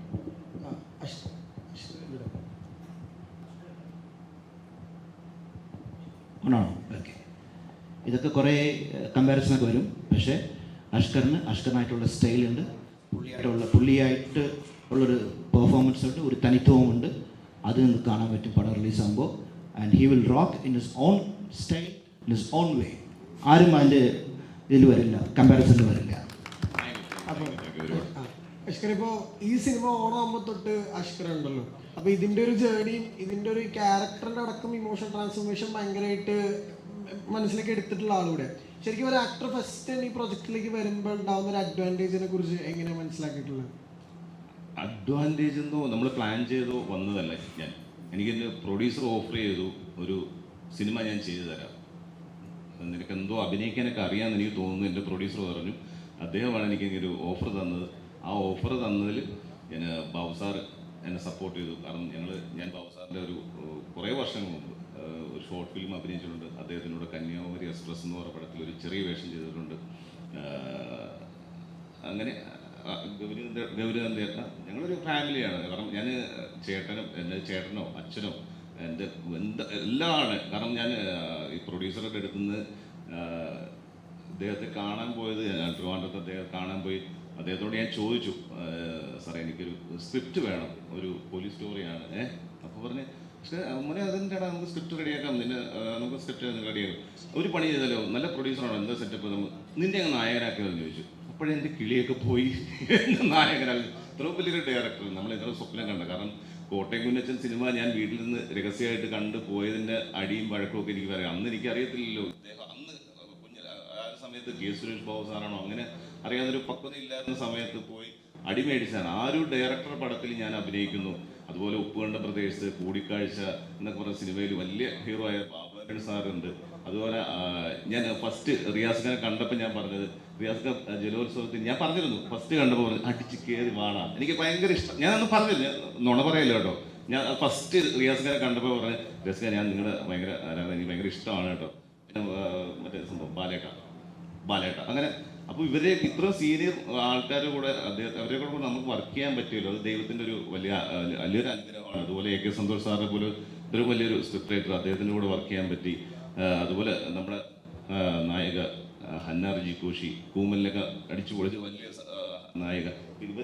പിന്നെ അതുപോലെ പപ്പനെ ഞാൻ ചെറുപ്പത്തിൽ കണ്ടിട്ടുണ്ട്. അപ്പം എനിക്ക് വലിയ പ്രായമുണ്ടെന്ന് പറയരുത്, കാരണം അവർ 4 മക്കളാണ്. ഞങ്ങൾ ട്രിവാൻഡ്രത്ത് വെച്ച് ഇവരെ കുഞ്ഞിനെ ഞാൻ കണ്ടിട്ടുണ്ട്. എങ്ങനെയാണെന്ന് അറിയാം, രതീഷ് ചേട്ടൻ്റെ കൂടെ ഞാനൊരു സീരിയൽ അഭിനയിച്ചിട്ടുണ്ട്, വേനൽമഴ എന്ന് പറഞ്ഞ സീരിയൽ. അപ്പോൾ രതീഷ് ചേട്ടൻ വേനൽമഴ, അപ്പോൾ രതീഷ് ചേട്ടൻ്റെ കൂടെ എനിക്ക് അഭിനയിക്കാൻ പറ്റിയിട്ടുണ്ട് സീരിയലിൽ. അപ്പോൾ അദ്ദേഹത്തിൻ്റെ കൂടെ അഭിനയിക്കും. ഞങ്ങൾ ഒരു വർഷം ഞാൻ രതീഷ് ചേട്ടൻ ഒരു വീട്ടിലാണ് ഞങ്ങൾ താമസിച്ചത്. എപ്പോഴും വന്ന് എൻ്റെ അടുത്ത് വന്ന് നിൽക്കും, ഞാൻ ഉറങ്ങുമ്പോഴൊക്കെ വന്ന് നിൽക്കും, രതീഷ് ചേട്ടൻ വന്ന് നിൽക്കും, എടാ നീ ഉറങ്ങണം, എഴുന്നേറ്റ് നിൻ്റെ ഉറക്കം കാണാൻ നല്ല രസമുണ്ടെന്ന് പറയുന്നത് അദ്ദേഹത്തിൻ്റെ മോൻ്റെ കൂടെ വർക്ക് ചെയ്യാൻ പറ്റി. കാരണം ഇവരൊക്കെ ഞങ്ങളെല്ലാവരും ഒരു ഫാമിലിയാണ്. കാരണം ഒരുപാട് കഥകളുണ്ട് നമുക്ക് പറയാൻ. പിന്നെ ഇതെല്ലാം ഒത്തു വന്നത് നമ്മുടെ പ്രൊഡ്യൂസർ KV അബ്ദുൽ നാസർ സാറാണ്. അദ്ദേഹത്തിന് ഒരുപാട് നന്ദി പറയുന്നുണ്ട്. പിന്നെ നാളെ പടം റിലീസാണ്, അതിൻ്റെ ഒരു നല്ല ടെൻഷനിലാണ്. അല്ല, ഒരുപാടല്ലല്ലോ, 2 പടമാണല്ലോ ഒരുമിച്ച് കിട്ടിയ, IPS കൂടെ വരുന്നുണ്ടല്ലോ മോനെ. ഒരുപാടല്ല, 3 പടം ഞാൻ ചെയ്തു കഴിഞ്ഞു KV അബ്ദുൽ നാസർ സാറിൻ്റെ ബെൻസി പ്രൊഡക്ഷനിൽ. ആ 2 പടത്തിൽ റിയാസ് ഖാനോടെ ഫൈറ്റ് ചെയ്യാൻ പറ്റി. അടുത്ത പടം വരുന്നുണ്ട്, ഞങ്ങൾ സസ്പെൻസ് ആയിട്ട് വെച്ചേക്കാണ്. പിന്നെ ബാബുരാൻ സാർ അദ്ദേഹത്തിനൂടെ അദ്ദേഹത്തിനൂടെ എനിക്ക് ഇതിൽ കോമ്പിനേഷൻ ഞാൻ പറയുന്നില്ല, രഹസ്യം പറയുന്നില്ല, അതൊന്നും നമുക്ക് വലിയ റിവ്യൂ. ഇനി അടുത്ത IPS കെ വി സാർ ചെയ്യുന്നു, സാറ് ഡയറക്റ്റ് ചെയ്യുന്നു. അത് ഒരു സംഭവമാണ്. ഞങ്ങളൊന്നും വിടുന്നില്ല. എല്ലാവരും ഉണ്ട്, എല്ലാവരും ഫാമിലി പോലെ തന്നെയാണ്. ആരും അങ്ങോട്ട് ഇപ്പം നായകനെന്നോ വില്ലെന്നോ ഈ പടത്തിലില്ല. എല്ലാവർക്കും ഈക്വൽ ക്യാരക്ടറാണ്. ഞാൻ നായകനെന്നൊന്നുമല്ല ഈ പടത്തിൽ. എല്ലാവർക്കും ഈക്വൽ ക്യാരക്ടറാണ്. ആ ക്യാരക്ടർ ഉണ്ടാക്കിയത് AK സന്തോഷ് സാറാണ്. അത് ഇത് ചെയ്തത്. പിന്നെ രവിചന്ദ്രൻ സാറ് ക്യാമറ മാൻ, അത് വേറെ ലെവലിൽ അദ്ദേഹം ചെയ്ത് വെച്ചിട്ടുണ്ട്. ജോൺ കുട്ടി എഡിറ്റർ, അദ്ദേഹം ഇവിടെ ഉണ്ട്. അദ്ദേഹം മാറി നിൽക്കുകയാണ്. നിങ്ങൾക്ക് വിളിക്കാം അദ്ദേഹത്തെ. വലിയ എഡിറ്റർ, ആർട്ട്, അതുപോലെ ഒരുപാട് എല്ലാവരും കഷ്ടപ്പെട്ടൊരു വലിയ പടമാണ്. കാരണം 100 ഡേയ്സോളം ഞങ്ങൾ ഷൂട്ടിംഗ് പോയി. കാരണം ഇപ്പം 4 വർഷത്തോളം ഞങ്ങൾ ഇതിൻ്റെ ഫിലിമിൻ്റെ പുറകെ തന്നെയായിരുന്നു. DNA എന്ന് പറഞ്ഞ പടത്തിൻ്റെ പുറകെയായിരുന്നു.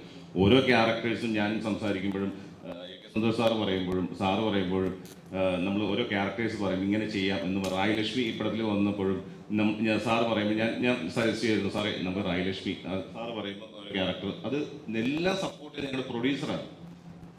അപ്പോൾ വളരെ സന്തോഷമുള്ളൊരു നിമിഷമാണ്. അപ്പം നാളെ DNA റിലീസാണ്. നിങ്ങളുടെ എല്ലാവരുടെയും സപ്പോർട്ട് വേണം. ഞങ്ങളെപ്പോലുള്ള പുതുമോ എന്ന് പറയില്ല, എന്നെപ്പോലുള്ള ഞാനൊരു പുതുമുഖാണെന്ന് പറയാം. അപ്പോൾ നമ്മളെ സപ്പോർട്ട് ചെയ്യുക. ഒരുപാട് സന്തോഷം. നിങ്ങൾ ഇനി ആരെ ഹന്നയുടെയിലാണ് കൊടുക്കണ്ടേ? സാറേ വേറൊരു ഭാഗ്യം എനിക്ക് കിട്ടിയിട്ടുണ്ട്. മമ്മൂക്ക എൻ്റെ പടത്തിൽ അഭിനയിച്ചു. മമ്മൂക്കയുടെ സഹോദരൻ ഇബ്രാഹിം കുട്ടി എൻ്റെ പടത്തിൽ അഭിനയിച്ചു.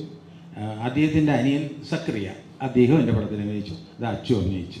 അപ്പോൾ അച്ചു വെച്ചാൽ അസ്കർ സൗദാൻ, അവർ 4 പേരും അഭിനയിച്ചു. വേറൊരു ഭാഗ്യം എനിക്ക് മുമ്പ് കിട്ടിയിട്ടുണ്ട്. നസീർ സാർ അഭിനയിച്ചു, ഷാനവാസ് അഭിനയിച്ചു, ഷാനവാസിൻ്റെ മകനും എൻ്റെ പടത്തിൽ അഭിനയിച്ചു. അതൊരു വലിയ ഭാഗ്യമല്ലേ. ഏതായാലും ഹന്നയുടെ ഞാൻ കൊടുക്കാം, ഹന്നയെ കൊടുക്കാം. ചോദ്യം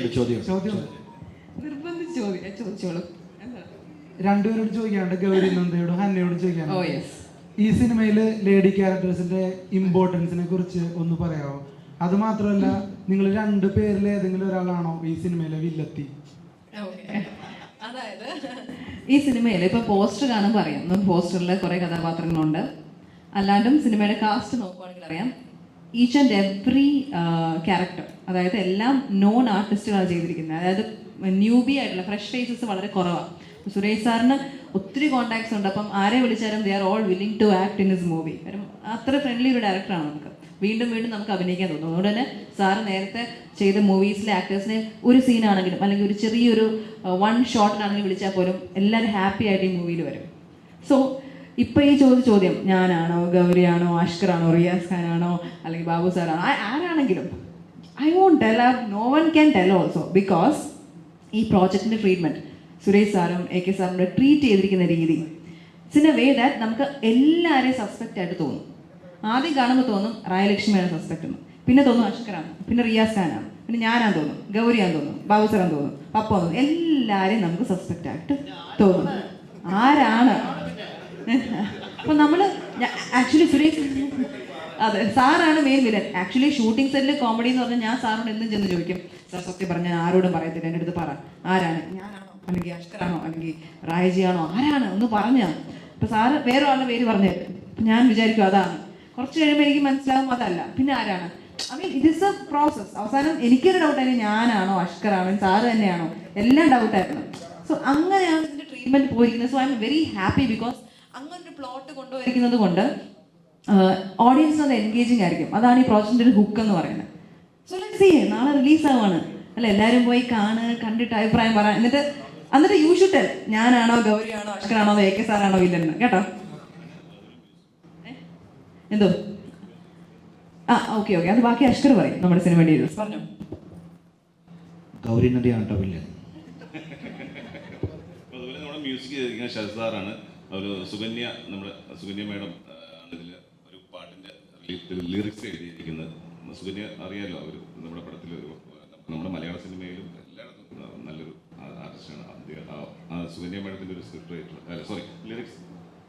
ഞാനും ഹന്നയും കൂടെ ഡാൻസ് ഒക്കെ കളിക്കുന്നുണ്ട് സോങ്ങിൽ. വളരെ എല്ലാവരും നല്ല നല്ല ടെക്നീഷ്യന്മാരാണ്. ഞാൻ സാറിൻ്റെ കൊടുക്കാം.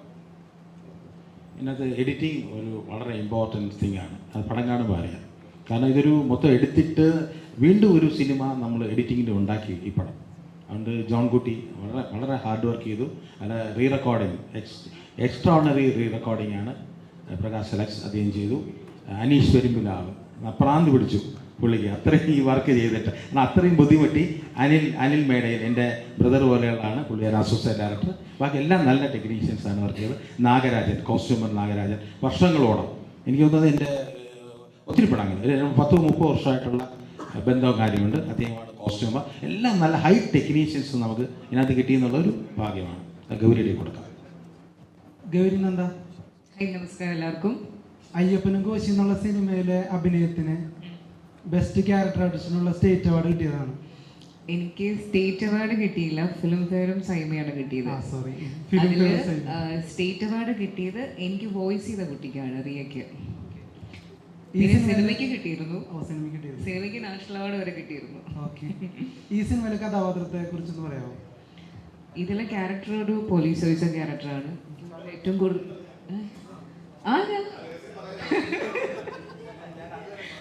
ഇല്ല, ഞാൻ ആക്ച്വലി സാറിൻ്റെ അടുത്ത് ഫസ്റ്റ് വന്നപ്പോൾ ചോദിച്ചു. ഓൾറെഡി കുറച്ചൊരു എന്താ പറയുക, ഒരു സസ്പെൻസ് ആയിട്ട് നിൽക്കുന്ന ക്യാരക്ടറാണ്, ഇതിനെക്കുറിച്ച് എന്തെങ്കിലും പറയാമോ എന്ന് ചോദിച്ചു. പറഞ്ഞു പോലീസ് ഓഫീസർ ക്യാരക്ടറാണെന്ന് പറഞ്ഞു.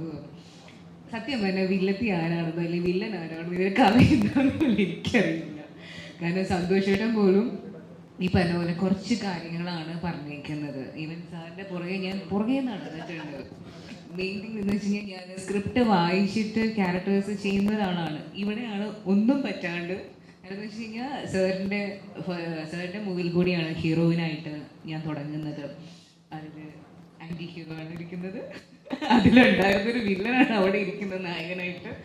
അപ്പോൾ ഈ പറഞ്ഞ പോലെ അതിന് മൊത്തം അറിയാമായിരുന്നു. ഫുള്ള് വായിച്ചിട്ടാണ് എന്നെ കൊണ്ട് ഫുൾ വായിപ്പിച്ച് ഒരു എത്ര പ്രാവശ്യം വേണമെങ്കിലും വായിച്ചു എന്ന് പറഞ്ഞിട്ട് അഭിനയിച്ചതാണ്. ഇതിലൊന്നും അറിയില്ല, ഒരു പേപ്പർ പോലും എനിക്ക് കിട്ടിയിട്ടില്ല. അതുകൊണ്ട് ഈ പറഞ്ഞ പോലെ സ്റ്റോറിയുടെ കാര്യത്തിൽ ഇപ്പോൾ ഇവിടെ ഇരുന്ന് പറഞ്ഞ എല്ലാവരും ശരിക്കും പറഞ്ഞത്, ആർക്കും ഇതിൻ്റെ ഫുൾ സ്റ്റോറി അറിയില്ല. ഇവരുടെ ക്യാരക്ടേഴ്സ് എന്തൊക്കെ ചെയ്യുന്നു, കഥയിൽ എങ്ങനെ വരുന്നു എന്ന് പോലും എനിക്ക് തോന്നുന്നു മിക്ക ആൾക്കാർക്കും അറിയാൻ പറ്റില്ല. നാളെ തിയേറ്ററിൽ കാണുമ്പോഴായിരിക്കും നമ്മൾ ഇതൊക്കെയാണ് ഇവർ ചെയ്ത പോർഷൻസ് അറിയാം, പക്ഷെ എങ്ങനെ എവിടെയൊക്കെ വരുന്നു, എന്തൊക്കെ ഇവർ ചെയ്യുന്നു, കഥയിൽ എന്തൊക്കെയാണ് ഇവരുടെ പാട്ടെന്നുള്ളത് നാളെ അറിയാൻ പറ്റും. സുരേഷ് ബാബു സാർ ബാബു ആന്റണി സാർ പറഞ്ഞു, സാറ് 2010 തന്നെ സിനിമ എടുക്കുമ്പോൾ വളരെ അപ്ഡേറ്റഡ് ആയിരുന്നു എന്നുള്ളത്. 1980 മുതൽ ഓരോ ദശാബ്ദത്തിലും സിനിമ ചെയ്തിട്ടുള്ള ആളാണ് സാറ്. മലയാള സിനിമയുടെ ഈ ഒരു ദശാബ്ദത്തെ സാർ എങ്ങനെയാണ് നോക്കിക്കാണുന്നത്? ഇപ്പോൾ വേറൊരു വെറൈറ്റി പോയിക്കൊണ്ടിരിക്കുകയാണ്. അതായത് ചെറിയ സംഭവങ്ങൾ എടുത്തിട്ടുള്ള കഥകളാണ് ഞാൻ ഇപ്പോൾ പല സിനിമകളും കാണും. എല്ലാ സിനിമകളും ഞാൻ കാണും, സകല സിനിമകളും കാണും, ഒന്നും വിടത്തില്ല, എല്ലാം കാണും. അപ്പോൾ എനിക്ക് അങ്ങനെ മാറ്റി. പിന്നെ എൻ്റെ ഒരു ട്രാക്ക് ഉണ്ടല്ലോ, മീൻസ് അതിൽ നിന്നുള്ള മാറ്റി പിന്നെ മാക്സിമം ഈ പറഞ്ഞ ടെക്നിക്കൽ സൈഡ് അഡ്വാൻസ് ചെയ്തിട്ടുള്ള ചിത്രമാണിത്. ഈ ഒരു പാറ്റേൺ ഇഷ്ടപ്പെട്ടെങ്കിൽ തീർച്ചയായിട്ടും ഇതിലേക്ക് അല്ലെങ്കിൽ ഇതിനേക്കാൾ നന്നായിട്ട് ഇനി ചെയ്യാനായിട്ട് തോന്നും.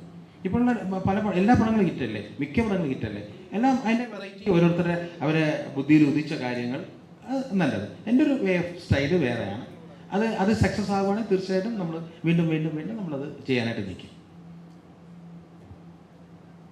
സാർ, ഇപ്പോൾ നമുക്ക് ഗ്ലോബലി തന്നെ ആണെങ്കിലും ഈ ത്രില്ലർ സിനിമകൾക്ക് ഒരുപാട് ഓഡിയൻസ് ഉണ്ട് പൊതുവെ. ഇപ്പോൾ കേൾക്കുന്നുണ്ടല്ലോ അല്ലേ? ഉണ്ട്. അതെ, ആശിക്കാണ് സാർ. ഇപ്പോൾ ഈ തമിഴ് ഉൾപ്പെടെയുള്ള സിനിമകൾ, നമുക്ക് രാക്ഷസൻ പോലെയും മലയാളത്തിൽ 5-ാം പാതിര പോലെയുള്ള സിനിമകൾ നമ്മൾ ഒരുപാട് വിസ്മയിപ്പിച്ച സിനിമകളാണ്.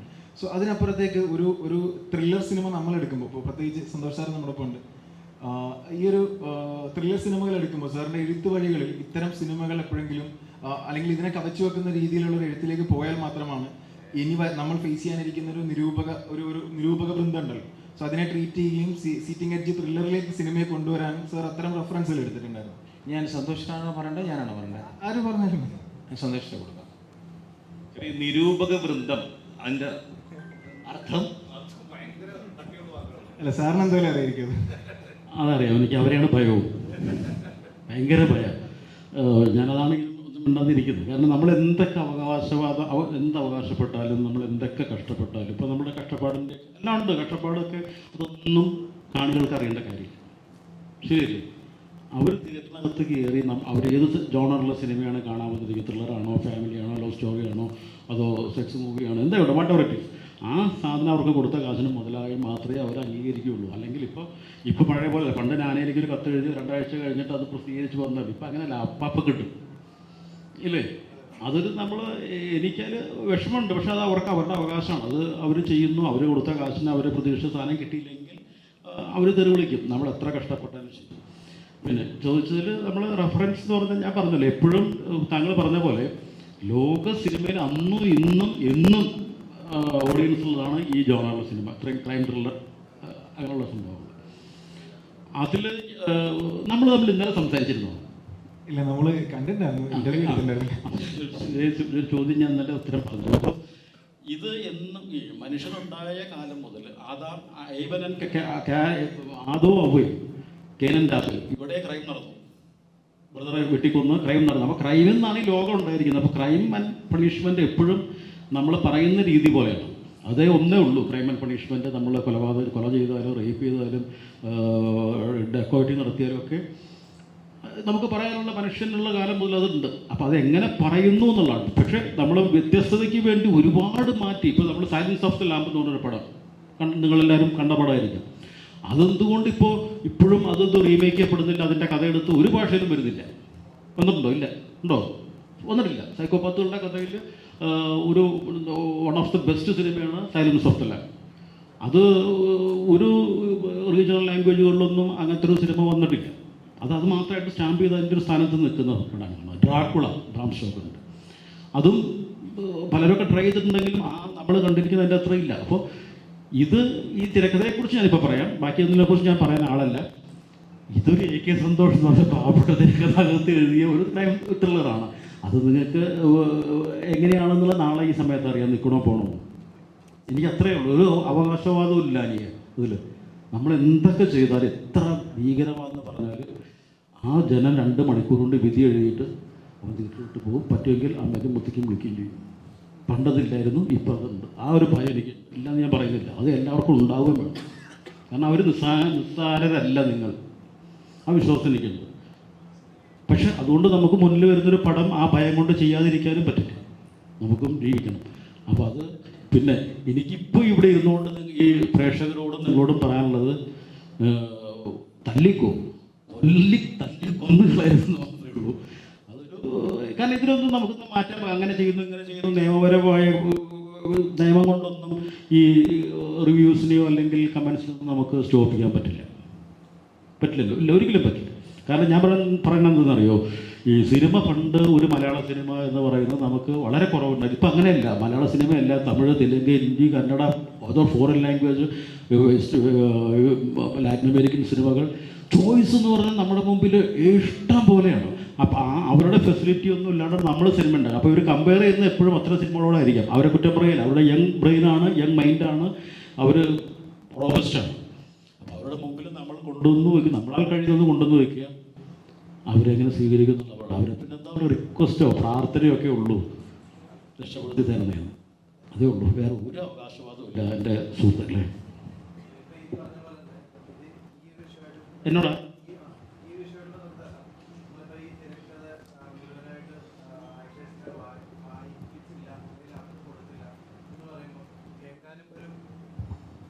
ഇപ്പം തിരക്കഥ മുഴുവനായിട്ട് ആക്ടേഴ്സിന് കൊടുത്തില്ല, ഇപ്പം അവർക്ക് കഥ മുഴുവനായിട്ട് അറിയില്ല എന്ന് പറയുമ്പോൾ അത് കേൾക്കാനൊക്കെ നമുക്ക് നല്ല സുഖമുണ്ടാവും. പക്ഷെ ഇത് പ്രാക്ടിക്കലി അതൊരു ചെയ്തെടുക്കാനായിട്ട് ഇപ്പം അവരെ സംബന്ധിച്ചിടത്തോളം ഏത് സാഹചര്യത്തിൽ എന്ത് ഇമോഷൻസ് വരണം, അല്ലെങ്കിൽ എങ്ങനെ ബിഹേവ് ചെയ്യണം, നമ്മൾ ഡമ്മി കൊടുക്കും. ഡമ്മി സിറ്റുവേഷൻ, അതിനോട് മാക്സിമം അടുത്ത് നിൽക്കുന്ന ചില ഡമ്മി സാധനങ്ങൾ പറഞ്ഞു. ഇതിൻ്റെ പ്രീവിയസ് സീൻ ഇങ്ങനെയാണ്, പ്രീവിയസ് ഇത് കഴിഞ്ഞിട്ടുള്ള സിറ്റുവേഷൻ ഇങ്ങനെയാണെന്ന് പറഞ്ഞു. അതെന്താ നിവൃത്തികേട് കൊണ്ടാണ് സുഹൃത്ത്. ചില സമയത്ത് അവർ ചിലപ്പോൾ ഇത് 120ഓളം ക്രൂ മെമ്പേഴ്സ് ഉള്ളൊരു ലൊക്കേഷനാണ്, ഒരു ഷൂട്ടിംഗ് ലൊക്കേഷൻ എന്ന് പറഞ്ഞായിരിക്കുമല്ലോ. അപ്പോൾ ഇതിൽ എപ്പോഴും ഇതിൻ്റെ ഒരു വൈറ്റൽ പോയിന്റ് ഉണ്ടാവും. അത് നമ്മൾ അത്രയും ചെയ്യുന്ന ആർട്ടിസ്റ്റിനോട് മാത്രമേ അത് പറയാൻ പറ്റുള്ളൂ. ഇപ്പോൾ ഇതിൻ്റെ സ്റ്റാർ കാസ്റ്റിംഗ് നടക്കുന്ന സമയത്ത് എനിക്കെപ്പോഴും ഒരു ചെറിയ റോൾ ചെയ്യുന്ന ഒരാളാണെങ്കിൽ പോലും ഈ ഒരു സിനിമയുടെ മുഴുവൻ കഥ വിത്ത് ഷോട്ട് പോലെ പറഞ്ഞു കൊടുക്കുക എന്നുള്ളത് എൻ്റെ ഒരു രീതിയാണ്. പലപ്പോഴും എന്നോട് ഡയറക്ടർ വഴക്ക് പറഞ്ഞിട്ടുണ്ട്, എന്തുകൊണ്ട് ഇങ്ങനെ പറയല്ലേ, ഇങ്ങനെ പറയേണ്ട കാര്യമില്ല. അപ്പോൾ എനിക്ക് ആവശ്യം അവരുടെ നിന്ന് ഔട്ട്പുട്ട് നമുക്ക് കിട്ടുക, അവരെ ഇത് മനസ്സിലാക്കുക എന്നുള്ളതാണ്. പക്ഷെ ഇത്തരം സിനിമകളിൽ നമുക്ക് ചില കാര്യങ്ങൾ അറിഞ്ഞോ അറിയാതോ അവരുടെ വായനത്ത് പോയി അറിയാലോ. ഇത് പുറത്ത് പോയി ഇതിൻ്റെ വേറൊരു ഇതിൻ്റെ സസ്പെൻസ് എന്ന് പറഞ്ഞ സാധനം. സസ്പെൻസ് എന്ന് പറഞ്ഞൊരു പടം നാളെ ഈ നേരത്തെ പൊളിയും, സിനിമ റിലീസ് 2ാമത്തെ മണി ക്ലൈമാക്സ് കഴിഞ്ഞ് അത് പൊളിഞ്ഞു. പക്ഷെ അപ്പോൾ ഒരു മൊമെൻ്ററി സസ്പെൻസ്, വീണ്ടും അത് കാണാനുള്ള ആ സസ്പെൻസ് എന്താണ് എന്ന് കാണാനുള്ള ഒരു ആഗ്രഹമുള്ള സസ്പെൻസ് ചിത്രങ്ങളുടെ വിജയം എപ്പോഴും. ഇപ്പോഴും നമ്മൾ CBI ഡയറിയൊക്കെ ഇപ്പോൾ ഫസ്റ്റ് നമ്മൾ കണ്ടുകൊണ്ടിരിക്കുന്നത് എന്തുകൊണ്ടാണ്? നമുക്കറിയാം, എല്ലാവർക്കും അറിയാം അത് ആരാണ് അത് കൊന്നതെന്നുള്ളത്, അല്ലേ? അപ്പോൾ അത് ഇപ്പോൾ സുഹൃത്ത് ചോദിച്ചത് കറക്റ്റാണ്. ആർട്ടിസ്റ്റിന് ഔട്ട്പുട്ട് കിട്ടുമെന്ന് വെച്ചാൽ നമുക്ക് വേറെ നിവൃത്തിയില്ല. അപ്പോൾ ഇവരോട് ചില ഡമ്മി കാര്യങ്ങളും പറയും, നീയാണ് അയാളാണ്. ചില സമയത്ത് നമ്മൾ മിസ്ഗൈഡ് ചെയ്യൂലേ, നീയാണ് വില്ലത്തി അല്ലെങ്കിൽ നീയാണ് വില്ലൻ കേട്ടത്, ആരോടും പറയരുത്. അയാൾ അതനുസരിച്ച് ഭയങ്കരമായിട്ട് പെർഫോം ചെയ്യും. ചിലപ്പോൾ നമുക്ക് ആവശ്യമായിരിക്കും ഇയാൾ വില്ലനെന്ന് തോന്നിപ്പിച്ചുകൊണ്ട് ഒരു പോയിന്റ് ഒരാളെ കൊണ്ടുപോകണം ചില ഓഡിയൻസിനെ. ഇപ്പം നീ എല്ലാ വില്ലൻ കൊണ്ട് നീ വില്ലനെ പോലെ അഭിനയിക്കാൻ പറഞ്ഞു കൊടുത്താൽ അയാൾ ചെയ്യില്ല. അയാൾ ചെയ്യുന്നത് മെക്കാനിക്കലായിരിക്കും.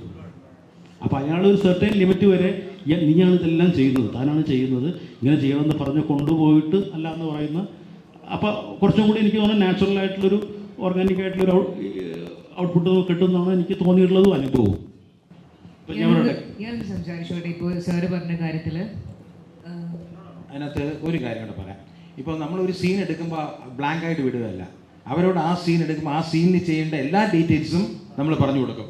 ഇതാണ് നിങ്ങളുടെ ഇതിനെ എക്സ്പെക്ട് ചെയ്യേണ്ടത്, അതാണ് നമ്മുടെ ആവശ്യം, ഔട്ട്പുട്ട് വേണ്ടത് ഡീറ്റെയിൽ പറഞ്ഞു കൊടുക്കും. അപ്പോൾ അവരൊരു കൺഫ്യൂഷൻ ഉണ്ടാകത്തില്ല. ഈ സീനിൽ ഇത് ചെയ്യണം. എന്നാൽ എല്ലാവരും നല്ല നല്ല ആർട്ടിസ്റ്റുകളാണ്. ആ സമയത്ത് പറഞ്ഞാൽ മതി. എന്നിട്ട് എന്ത് വേണമെങ്കിലും വീണ്ടും നമുക്ക് ഇപ്പോഴുള്ള അഡ്വാൻറ്റേജ് വെച്ചാൽ എടുത്തത് വീണ്ടും ഇട്ട് കാണാൻ പറ്റും, പോരായ്മയുണ്ടെങ്കിൽ ചെയ്യും. അതാണ് ഈ പറഞ്ഞ പോലെ ഈ ഹൈഡ് ചെയ്യാനുള്ള വൺ ഓഫ് ദ റീസൺ. പക്ഷെ ആ സീൻ എടുക്കുമ്പോൾ എല്ലാം പറഞ്ഞു കൊടുക്കും. പിന്നെ ഈ പടത്തിൽ അഭിനയിച്ചിരിക്കുന്ന എല്ലാവരും ഞങ്ങളുടെ ടീമിനെ വിശ്വസിച്ച് മാത്രം വന്നവരാണ്. അതാണ് പലരും കഥ കേൾക്കാത്തത്. പലർക്കും കഥ പറയാണ്ട ആവശ്യമില്ലാത്തവരതാണ്. ഇതാണ് നമ്മുടെ ഒരു പടം. നിങ്ങൾക്ക് 100% വിശ്വാസമാണ്. അവരെ മിസ്യൂസ് ചെയ്തില്ല, അവർക്ക് മോശമായ ഒരു സ്ഥലത്തുകൊണ്ട് എത്തിക്കൂല എന്ന് ഇവിടെ ഇരിക്കുന്ന എല്ലാ ആർട്ടിസ്റ്റിനും ഈ പടത്തിൽ അഭിനയിച്ച എല്ലാവർക്കും വിശ്വാസമാണ്. അതാണ് ഈ പടത്തിൽ വലിയ ആർട്ടിസ്റ്റുകൾ വരെ ഒരു സീൻ ചെയ്തിട്ടുണ്ട്, ഒറ്റ സീൻ ചെയ്തിട്ടുണ്ട്. എന്നിട്ട് മമ്മൂക്ക തന്നെ ഒരു 2 ഷോട്ട് എനിക്ക് ഒരു പടത്തിൽ അഭിനയിച്ചിട്ടുണ്ട്. അപ്പോൾ അതിൽ കൂടുതലിന് വേണ്ടല്ലോ, അതാണ് സംഭവം. അല്ല, ഞാനൊന്ന് സംസാരിച്ചോട്ടെ. ഇപ്പം നേരത്തെ ഞാൻ പറഞ്ഞൊരു കാര്യത്തിൽ നിന്നാണ് തോന്നുന്നത് എനിക്ക് ക്വസ്റ്റ്യൻ ചോദിക്കാൻ തോന്നിയത്. ഈ പറഞ്ഞ പോലെ സാറ് നമ്മുടെ അടുത്ത് ഈ പറഞ്ഞ പോലെ പറയുമ്പോൾ 1 ലൈൻ ഫുൾ പറയും, ഈ സിനിമയുടെ കഥ മൊത്തം നമ്മുടെ അടുത്ത് പറയും. പിന്നെ ഈ പറഞ്ഞ പോലെ ചില ക്യാരക്ടേഴ്സിനെ അത് നമ്മൾ അറിയേണ്ട ആവശ്യം ഉണ്ടാവില്ല. ഈ പറഞ്ഞ പോലെ നമ്മളുമായിട്ട് പാട്ടല്ലാത്ത ആയിരിക്കാം ഈ പറഞ്ഞ പോലെ കഥയുടെ ടൈലൻറ്റിൽ വരുന്ന കുറച്ച് സസ്പെൻസ് ആയിട്ട് വരുന്ന ക്യാരക്ടേഴ്സിനെ ഈ പറഞ്ഞ പോലെ മനഃപൂർവ്വം ഹൈഡ് ചെയ്യും. പക്ഷെ ഈ പറഞ്ഞ പോലെ ഞാനൊക്കെ എന്ന് വെച്ച് കഴിഞ്ഞാൽ എനിക്ക് ആ ക്യാരക്ടറിൻ്റെ മൊത്തത്തിൽ വ്യക്തത കിട്ടിയിട്ട് പെർഫോം ചെയ്തതാണ്. അല്ലാതെ ഈ പറഞ്ഞ പോലെ ബ്ലാങ്ക് ആയിട്ട് നമ്മൾ രാവിലെ പോകുന്നു, ക്യാമറയുടെ മുമ്പിൽ നിൽക്കുന്നു, സാർ ആക്ഷൻ പറയുന്നു, ചെയ്തോ പറയുമ്പോൾ അങ്ങനെ ചെയ്യുന്നതല്ല. നമ്മൾ എന്താണ് ക്യാരക്ടർ, ഇതിൻ്റെ ബാക്ക്ഗ്രൗണ്ട് എന്താണ്, ഇതിന് മുമ്പോട്ട് പോകുമ്പോൾ എങ്ങനെയാണ്, ഇവരുടെ ഫുള്ളൊരു ജേണിയും ഇവർ വളർന്നപ്പോൾ തൊട്ട് ഈ പറഞ്ഞ പോലെ എൻജാകുന്നവരെയുള്ള എല്ലാ കാര്യങ്ങളും നമ്മുടെ അടുത്ത് പറയുന്നുണ്ട്. അങ്ങനെ ഡീറ്റെയിലിംഗ് ചെയ്തിട്ടാണ്. പിന്നെ ഈ പറഞ്ഞ പോലെ സാറിനോടുള്ളൊരു ട്രസ്റ്റ് നമ്മൾക്കുണ്ട്. ഞാൻ ഫസ്റ്റ് ഹീറോയിനായിട്ട് അഭിനയിക്കുന്ന അദ്ദേഹത്തിൻ്റെ സിനിമയിലാണ്. അപ്പോൾ ഈ പറഞ്ഞ പോലെ വിളിക്കുമ്പം ഈ പറഞ്ഞ പോലെ വെറുതെ ഒരു ക്യാരക്ടറിനെ വിളിക്കില്ല. കാരണം സാർ തന്നെ പറഞ്ഞിട്ടുണ്ടായിരുന്നു, വിളിച്ച സമയത്ത് ഗൗരി എൻ്റെ സിനിമയിൽ വേണം, അദ്ദേഹം ഒരു ഗ്യാപ്പിന് ശേഷം ചെയ്യുന്നൊരു സിനിമയാണ്. അപ്പോൾ ഭയങ്കര സന്തോഷമാണ് ഈ പറഞ്ഞ പോലെ ആ ക്യാരക്ടർ ചെയ്തിട്ടും ഞാൻ ഈ പറഞ്ഞ പോലെ ഞാൻ ഓക്കെയാണ്, ഞാൻ ഹാപ്പിയാണ് ഈ പറഞ്ഞത്. അതുകൊണ്ട് അതെനിക്ക് തോന്നുന്നു ഞാൻ പറഞ്ഞ ഒരു കാര്യത്തിൽ നിന്നാണ് തോന്നുന്നു ഒരു ചോദ്യമുണ്ടായിരുന്നു. ഇവിടെ ഇരിക്കുന്ന എല്ലാവർക്കും അവരവരുടെ പാട്ടും അറിയാം, കഥയും അറിയാം. പിന്നെ ചില കാര്യങ്ങൾ ഈ പറഞ്ഞ പോലെ നമ്മൾ ഹൈഡ് ചെയ്ത് വെക്കും. അതിപ്പോൾ ഞാനൊക്കെ എന്ന് വെച്ചാൽ പെർഫോം ചെയ്യുമ്പോൾ ഞാൻ മോട്ടറിൽ പോയി നോക്കാത്തൊരു ആർട്ടിസ്റ്റാണ്. അത് എൻ്റെ ടെൻഷൻ കൊണ്ടാണ്. ഞാൻ എൻ്റെ അയ്യപ്പൻ കോശി തന്നെയാണെങ്കിലും ഞാൻ അഭിനയിച്ചിട്ട് ഈ പറഞ്ഞ പോലെ ഫുൾ സിനിമ കാണുന്നത്, കഥ വായിക്കുമ്പോൾ ഫുൾ അറിയാം, സിനിമയായിട്ട് മൊത്തം കാണുന്ന തിയേറ്ററിൽ നിങ്ങളെല്ലാവരും ഫസ്റ്റ് ഡേ പോയി ഇരിക്കുമ്പോൾ കാണില്ലേ, അതേപോലെ തന്നെയാണ് ഞാൻ എല്ലാ സിനിമയും കാണുന്നത്. നാളെയും ഈ സിനിമ ഞാൻ കാണാൻ പോകുന്നു, അങ്ങനെയാണ്.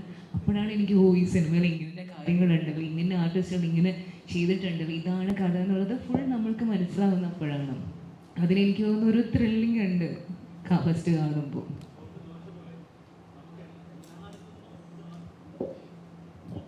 ആർട്ടിസ്റ്റിൽ നിന്ന് നമുക്കത് മറച്ചു വയ്ക്കാൻ പറ്റില്ല. ആ പർട്ടിക്കുലർ ആ വൈറ്റൽ ആക്ഷൻ ചെയ്യുന്ന ആളും അതിനോട് ഇമ്മീഡിയറ്റ് അടുത്ത് നിൽക്കുന്ന ആർട്ടിസ്റ്റുകൾക്ക് ഇത് പറഞ്ഞേ പറ്റൂ. നമ്മൾ അവരോട് ഇത് പറഞ്ഞേ പറ്റൂ. അതിൻ്റെ ഒരു ഷൂട്ടിങ്ങിൻ്റെ ഒരു പ്രോഗ്രസ്സിലോ അല്ലെങ്കിൽ ബിഗിനിങ്ങിൽ അവരെ കമ്മിറ്റ് ചെയ്യുമ്പോഴോ അവരോട് ആ കാര്യം പറഞ്ഞേ പറ്റൂ. അപ്പോൾ അവരത് ചെയ്യുന്നതുകൊണ്ട് തന്നെ അവരത് വെളിവാക്കില്ല. പുറത്ത് എന്തായാലും എക്സ്പോസ് ചെയ്യാൻ പോകുന്നില്ല. അതൊരു ട്രസ്റ്റാണ്. പിന്നെ ഈ പറഞ്ഞവരൊക്കെ വിശ്വാസമാണ്. ഇത് വിചാരിച്ചാൽ ചിലപ്പോൾ ഷൂട്ട് കണ്ടു നിൽക്കുന്നവനോ ലൈഫ് ബോയ്ക്ക് വരുന്ന കണ്ടുപിടിക്കാനും പറ്റും. കാരണം എല്ലാവരും ബ്രെയിനി പീപ്പിളാണല്ലോ. നമ്മുടെ ഒരു വിശ്വാസം ചിലപ്പോൾ അവരെ അറിഞ്ഞുകൊണ്ട് നമ്മളോട് പറയാതിരിക്കും, മണ്ണം കളിക്കുകയായിരിക്കും, അതൊക്കെ ഉണ്ട്. നമ്മളങ്ങനെ ഫുൾ പ്രൂഫായി അത് വയ്ക്കാനും പറ്റില്ല. സാർ ഇതിൽ ആക്ഷൻ ചെയ്തിട്ടുള്ളത് പൈനി മാസ്റ്റർ, കമൽ കണ്ണൻ സാർ, സ്റ്റെൻഡ്രവി, സെൽവ, ഡാൻ രവി, ഇതിൽ ഞാനും അഷ്കറും തമ്മിൽ ഒരു അടിപൊളി സംഭവമില്ലേ? അതിനകത്ത് 4 ഫൈറ്റ് മാസ്റ്റേഴ്സാണ് ഈ ഏറ്റവും ലീഡിങ് ആയിട്ടുള്ള. ഒരു ഏതാണ്ട് ഒരു 6 ഫൈറ്റ്, ഒരു 8-10 സീക്വൻസ് ഉണ്ട്, ഏതാണ്ട് ആക്ഷൻ മോഡിലുള്ള 10. കാരണം അത് പടത്തിന് ആവശ്യമാണ്, അതുകൊണ്ടാണ് അങ്ങനെ ചെയ്തത്. രാജാ സാഹിബ് മൊത്തം കഥ ചോദിച്ചപ്പോൾ ഞാൻ ഒന്നും പറഞ്ഞില്ല. അവസാനം രാജ് സാഹിബ് ഫൈനലിൽ പറഞ്ഞത്, ചത്ത ആൾക്ക് അറിഞ്ഞൂടാ ഞാനാണോ ചത്തതെന്ന്, കൊന്ന ആൾക്ക് അറിഞ്ഞൂടാ ഞാനാണോ കൊന്നതെന്ന് എന്ന് ചുമ്മാ തമാശയ്ക്ക് പറഞ്ഞു. ശരിക്കും ആക്ഷൻ്റെ കാര്യം പറഞ്ഞപ്പോഴാണ് എല്ലാവരും നമ്മളൊക്കെ ചെറുപ്പം മുതലേ സിനിമ കാണുമ്പോൾ ആക്ഷൻ കിങ് എന്ന് പറഞ്ഞിരിക്കുന്ന അദ്ദേഹമാണ് അടുത്തിരിക്കുന്നത്. ഞാൻ ശരിക്കും ഇദ്ദേഹത്തിൻ്റെ ഫൈറ്റ് കാണാൻ വേണ്ടിയിട്ട് എനിക്ക് സീനില്ലാത്ത ഒരു ദിവസം ഞാൻ വെയിറ്റ് ചെയ്തിട്ടുണ്ട്. സാറിൻ്റെ അടുത്ത് ചോദിച്ചിട്ട്, സാർ എന്നെ ഓടിക്കാൻ ശ്രമിച്ചിട്ടുണ്ട് അവിടെ നിൽക്കണ്ട ഒക്കെ എന്ന് പറഞ്ഞിട്ട്. ഞാൻ ലൈവായിട്ട് ബാബുചേട്ടൻ്റെ ഫൈറ്റ് ഈ സിനിമയിലാണ് ആദ്യമായിട്ട് ഷൂട്ട് ചെയ്യുമ്പോൾ കാണുന്നത്. ഒരുപാട് സന്തോഷം ഉണ്ടായിരുന്നു. കാരണം നിങ്ങൾക്ക് എല്ലാവർക്കും ഭയങ്കര ഇഷ്ടമല്ലേ, നമ്മൾ ചെറിയ കാലം തൊട്ടേ അദ്ദേഹം സീനിയർ ആയതുകൊണ്ട് പറയുന്നതാണ് കേട്ടോ. അപ്പോൾ അത് ലൈവായിട്ട് കണ്ടു ബാബുചേട്ടൻ്റെ റിയൽ ഫൈറ്റ്. ബാബു സാറും ഞാനും തമ്മിൽ ഒരു പടം ഫൈറ്റ് ചെയ്തിട്ടുണ്ട്, ഹൈവേ പോലീസ് ചിത്രത്തിൽ. എനിക്ക് അങ്ങനെ ഒരു ഭാഗ്യം കിട്ടിയിട്ടുണ്ട് സാറായിട്ട് ഫൈറ്റ് ചെയ്യാൻ. പടം അഭിനയിച്ചിട്ടുണ്ട്, ഇപ്പോൾ പൊന്നിയിൻ സെൽവൻ അഭിനയിച്ചിട്ടുണ്ട്, പക്ഷേ കോമ്പിനേഷനിലായിരുന്നു. പക്ഷേ ഹൈവേ പോലീസിൽ സാറായിട്ട് എനിക്ക് ഫൈറ്റ് ചെയ്യാൻ ഒരു ഭാഗ്യം ഉണ്ടായിരുന്നു. 2 വലിയ ആക്ഷൻ ഹീറോസ് എന്ന് പറയും. കാരണം എന്നെക്കാളും വലിയ സീനിയർ ആർട്ടിസ്റ്റാണ് റിയാസ് ഖാനായാലും ബാബു സാറാണെങ്കിലും. അപ്പോൾ ഇവരുടെ കൂടെ വർക്ക് ചെയ്യാൻ പറ്റി. നമ്മൾ എന്നെപ്പോലെ ഒരു പുതിയ ആളെന്നല്ല, ഞാൻ ഒരുപാട് ചെറിയ ചെറിയ പരിപാടികളൊക്കെ ചെയ്തിട്ടാണ് ഇവിടെ എത്തിയതെങ്കിലും സീനിയർ ആയിട്ട് നിൽക്കുന്ന ഇവരെ കൂടെ വർക്ക് ചെയ്യാൻ പറ്റി. അവർ നമ്മളെ സപ്പോർട്ട് ചെയ്യുന്നു. ഇത്ര ആക്ഷൻ വില്ലന്മാരാണെന്ന് തോന്നിക്കെങ്കിൽ അടിച്ച് കയറി എല്ലാ ഹീറോ ആണ് അദ്ദേഹം, അവർ ഹീറോ ആണ് ചെയ്യുന്ന, വില്ലൻ ചെയ്തവരുണ്ട്. ഇവരെ കൂടെ വർക്ക് ചെയ്യാൻ പറ്റി, നമ്മളെ സപ്പോർട്ട് ചെയ്യുന്ന ആക്ഷൻസ് ചെയ്യുമ്പോൾ ഒരുപാട് പരിപാടിയുണ്ട്. എന്തെങ്കിലും ഒരു ബുദ്ധിമുട്ടുകളും ഉണ്ടാകാതെ എന്നെ ഒരുപാട് ഹെൽപ്പ് ചെയ്തൊരു മനുഷ്യനാണ് റിയാസ് ഖാൻ. ബാബു സാർ, അദ്ദേഹം എൻ്റെ ഫൈറ്റ് സീക്വൻസ് ഒക്കെ ഉണ്ട്, നല്ല അഭിപ്രായങ്ങൾ പറഞ്ഞിട്ടുണ്ട്. ഞാനും ബാബു സാറുമായിട്ട് അടുത്തൊരു പരിപാടികൾ എല്ലാവരും ഞങ്ങളൊരു ഫാമിലി പോലെ തന്നെ.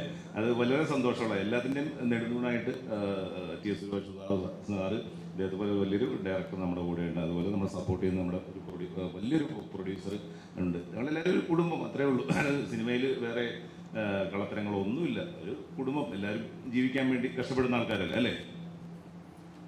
നെക്സ്റ്റ്. ഹലോ സാർ, അതുപോലെ ഇപ്പോൾ നമ്മൾ പഴയ സിനിമകളെ പറ്റി ഞാൻ ഒരു റിയാസ് ഖാൻ ഇപ്പോൾ നമ്മളിപ്പോൾ ഈ ഗജനിയുടെ റിലീസിനെ സംബന്ധിച്ച് കുറേ ചർച്ചകളുണ്ടായിരുന്നല്ലോ. അപ്പോൾ മൊത്തത്തിൽ ഇപ്പോൾ ഈ പഴയ സിനിമകൾ വീണ്ടും വീണ്ടും റിപ്പീറ്റ് അടിച്ച് കാണാനാണ് ആളുകൾ കൂടുതൽ ആഗ്രഹിക്കുന്നതെന്ന് തോന്നുന്നു. നമ്മളിപ്പോൾ ഇറങ്ങുന്ന ന്യൂജൻ സിനിമകളൊക്കെ ആളുകൾ 1-2 പ്രാവശ്യം കാണുകയും അവരുടെ കുട്ടിക്കാലത്ത് ഉണ്ടായിരുന്ന സിനിമകളൊക്കെ വീണ്ടും 10-15 പ്രാവശ്യം, ഈവൻ സുരേഷ് സാർ പറഞ്ഞ പോലെ, സന്തോഷ് സാർ പറഞ്ഞ പോലെ തന്നെ ഡയലോഗുകൾ ഉൾപ്പെടെ കാണാപ്പാടാണെങ്കിലും ആ പഴയ സിനിമകൾ വീണ്ടും വീണ്ടും കാണാൻ ആളുകൾ ആഗ്രഹിക്കുന്നു. അപ്പോൾ ഇത് എന്തുകൊണ്ടായിരിക്കും റിയാസ് അങ്ങനെ ഒരു സെൻസ്? ഇപ്പം അടിച്ചു കയറുക പോലെ നമ്മൾ ആ ഒരു ട്രെൻഡിങ് ലെവലിൽ കഴിഞ്ഞ് നിൽക്കുകയാണ് ഇപ്പോൾ. സോ എന്തുകൊണ്ടാണെന്ന് ഇപ്പം എനിക്കറിയില്ല, പക്ഷെ നടന്നത് ഭയങ്കര ഹാപ്പിയാണ് ഞാൻ. ഓക്കെ, ബിക്കോസ് ഒരു ജനറേഷന് അറിയാത്ത കാര്യം വീണ്ടും ആ ജനറേഷൻ അത് കാണുകയാണ്. സോ മേ ബി ഒരു 30-40 years ഓൾഡ് ഒരാൾ ഗജനിയിൽ എന്നെ അറിയായിരിക്കും, പക്ഷേ ഇപ്പോഴത്തെ പിള്ളേർ, ചെറിയ കുട്ടികൾ, അവർക്ക് അറിയായിരിക്കും ഗജനി എന്താണെന്ന്. So 1 generation is watching that. So ആ ജനറേഷനിലേക്ക് ഞാൻ വീണ്ടും കയറി ചെല്ലുകയാണ്. സോ അതുകൊണ്ട് മീൻസ് സോ ഹാപ്പി. പ്ലസ് ഈ റിലീസ് ചെയ്യുന്ന പടങ്ങളൊക്കെ ഹിസ്റ്ററിയിൽ മാർക്ക് ചെയ്ത ഫിലിംസാണ്. സോ വീണ്ടും അത് കാണട്ടെ, അത് കണ്ട് ഇൻസ്പയർ ആവട്ടെ, യങ് ക്രിയേറ്റേഴ്സ് വരട്ടെ, ആക്ടേഴ്സ് അത് കണ്ട് റെഫറൻസ് എടുക്കട്ടെ. So happy movements. Babu sir, അതുപോലെ ഇപ്പോൾ നമ്മളൊക്കെ ചെറുപ്പത്തിലേക്ക് ഇപ്പോഴത്തേക്ക് ഹീറോ ആണ് സാർ. അപ്പോൾ ഈ ഒരു ഏത് ബാബുവാണ്? ബാബു അല്ലെങ്കിൽ സാർ, ഞാൻ സ്വന്തമായിട്ട് ഒരു മൈക്കുമായിട്ട് വന്നത് എനിക്കൊന്നുണ്ടെന്ന്. ഓക്കെ സാർ, ഇപ്പോൾ പഴയ ഒരുപാട് സിനിമകളിൽ നമ്മൾ ഒരുപാട് ഇൻസ്പയർഡ് ആയ ഗൂസ് ബംസ് തന്ന ഒരാളാണ് സാർ, ഇപ്പോഴും തന്നുകൊണ്ടിരിക്കുന്ന ഒരാളാണ്. അപ്പോൾ ഈ ഒരു ആക്ഷൻ സിനിമകളിലേക്കുള്ള വിഷയം, ഇപ്പോൾ നമ്മൾ ഇടുക്കി ഗോൾഡ് പോലെയുള്ള സിനിമകൾ സാറിൻ്റെ അങ്ങനത്തെ അത്തരം കഥാപാത്രങ്ങൾ നമ്മൾ ഒരുപാട് ആസ്വദിച്ചിട്ടുണ്ട്. അപ്പോൾ സാറിന് എപ്പോഴെങ്കിലും തോന്നിയിട്ടുണ്ടോ ലൈക്ക് ഈ ഒരു ആക്ഷൻ സീക്വൻസസ് ഒക്കെ വിട്ട് കുറച്ചുകൂടി ക്യാരക്ടർ റോളുകളാണ് എനിക്ക് ഇനി ചെയ്യാനുണ്ടാവുക, അല്ലെങ്കിൽ ചെയ്താൽ കുറച്ചുകൂടി നന്നാവുമെന്നും, അതുപോലെ DNA നമുക്ക് ഈ ഒരു ടൈപ്പ് കാസ്റ്റിങ്ങിനപ്പുറത്തേക്ക് നമുക്ക് എന്തെങ്കിലും പ്രതീക്ഷിക്കാൻ പറ്റുമോ? അപ്പം നമുക്കൊരു ആക്ടറെ സംബന്ധിച്ചോളം വെറൈറ്റി കഥാപാത്രങ്ങൾ ചെയ്യാൻ കിട്ടുന്ന ഒരു അവസരം എപ്പോഴും വെൽക്കമാണ്. കാരണം വൈശാലി ആണെങ്കിലും ലേഡിക്ക് ഗോൾഡ് ആണെങ്കിലും പിന്നെ അതുപോലെ കടല്, ദാദ, ചന്ത, പിന്നെ അതുപോലെ തന്നെ അപരാഹ്നം, ശയനം, അങ്ങനെ ഒരുപാട് വെറൈറ്റി കഥാപാത്രങ്ങൾ നമുക്ക് ചെയ്യാൻ സാധിച്ചിട്ടുണ്ട്. അപ്പോൾ ആക്ഷൻ അല്ലെങ്കിൽ ഏതെങ്കിലും ഒരു കഥാപാത്രം വിടുക എന്ന് പറയുന്ന ഒരു സംഭവം ഇതിനകത്ത് ഉദിക്കുന്നില്ല. കാരണം ആക്ഷൻ എന്ന് പറയുന്നത് തന്നെ അതൊരു പാർട്ട് ഓഫ് എ ക്യാരക്ടറാണ്. ഇപ്പോൾ ഒരു സിനിമയിൽ ശരിക്കും പറഞ്ഞു കഴിഞ്ഞാൽ ആക്ഷൻ എന്ന് സ്റ്റാർട്ട് ക്യാമറ കഴിഞ്ഞാൽ പിന്നെ ആക്ഷനേ ഉള്ളൂ. അപ്പോൾ നമ്മൾ ഈ ആക്ഷൻ എങ്ങനെ ഡിഫൈൻ ചെയ്യുന്നു എന്നുള്ളതാണ്. അതായത് ഇപ്പം നമ്മൾ സംസാരിക്കുന്നു, രണ്ടുപേരും തമ്മിൽ സംസാരിക്കുന്നു, സംസാരിച്ചു കഴിഞ്ഞാൽ ആ സംസാരം ഒരു വാക്കേറ്റമായി വെർബൽ സ്പാറിങ് ആവുന്നു. ആ വെർബൽ സ്പാറിങ് ഫിസിക്കൽ സ്പാറിങ് ആകുമ്പോഴാണ് നമ്മൾ ഈ ആക്ഷൻ എന്ന് പറയുന്നത്. പക്ഷേ ബേസിക്കലി എവറിത്തിങ് ഈസ് ആക്ഷൻ. നമ്മൾ ഡാൻസ് ചെയ്യുന്നതോ ചിരിക്കുന്നതോ എല്ലാം ആക്ഷൻ തന്നെയാണ്. അതിൻ്റെ ഓരോ വേരിയേഷൻസ് മാത്രമേ ഉള്ളൂ. അപ്പോൾ നമുക്ക് സ്റ്റോറിക്ക് അനുസരിച്ച് നമ്മൾ ആ കഥാപാത്രങ്ങൾ അല്ലെങ്കിൽ സീക്വൻസ് മോൾഡ് ചെയ്ത് പോകുക എന്നുള്ളത് മാത്രമേ ഉള്ളൂ. ഒന്നും നമുക്ക് പിന്നെ ആക്ഷൻ സിനിമകൾക്ക് ഇപ്പം ത്രില്ലർ പോലെ തന്നെ എപ്പോഴും ഒരു ഓഡിയൻസ് ഉണ്ട്, ഒരു ഫിസിക്കൽ ആക്ഷൻ, അതായത് ഫിസിക്കൽ സ്പാറിങ് എന്ന് പറയുന്നത്. അത് ഈ ചെറിയ വെർബൽ സ്പാറിങ് ഡെവലപ്പ് ചെയ്തിട്ടാണ് ഉണ്ടാകുന്നത്.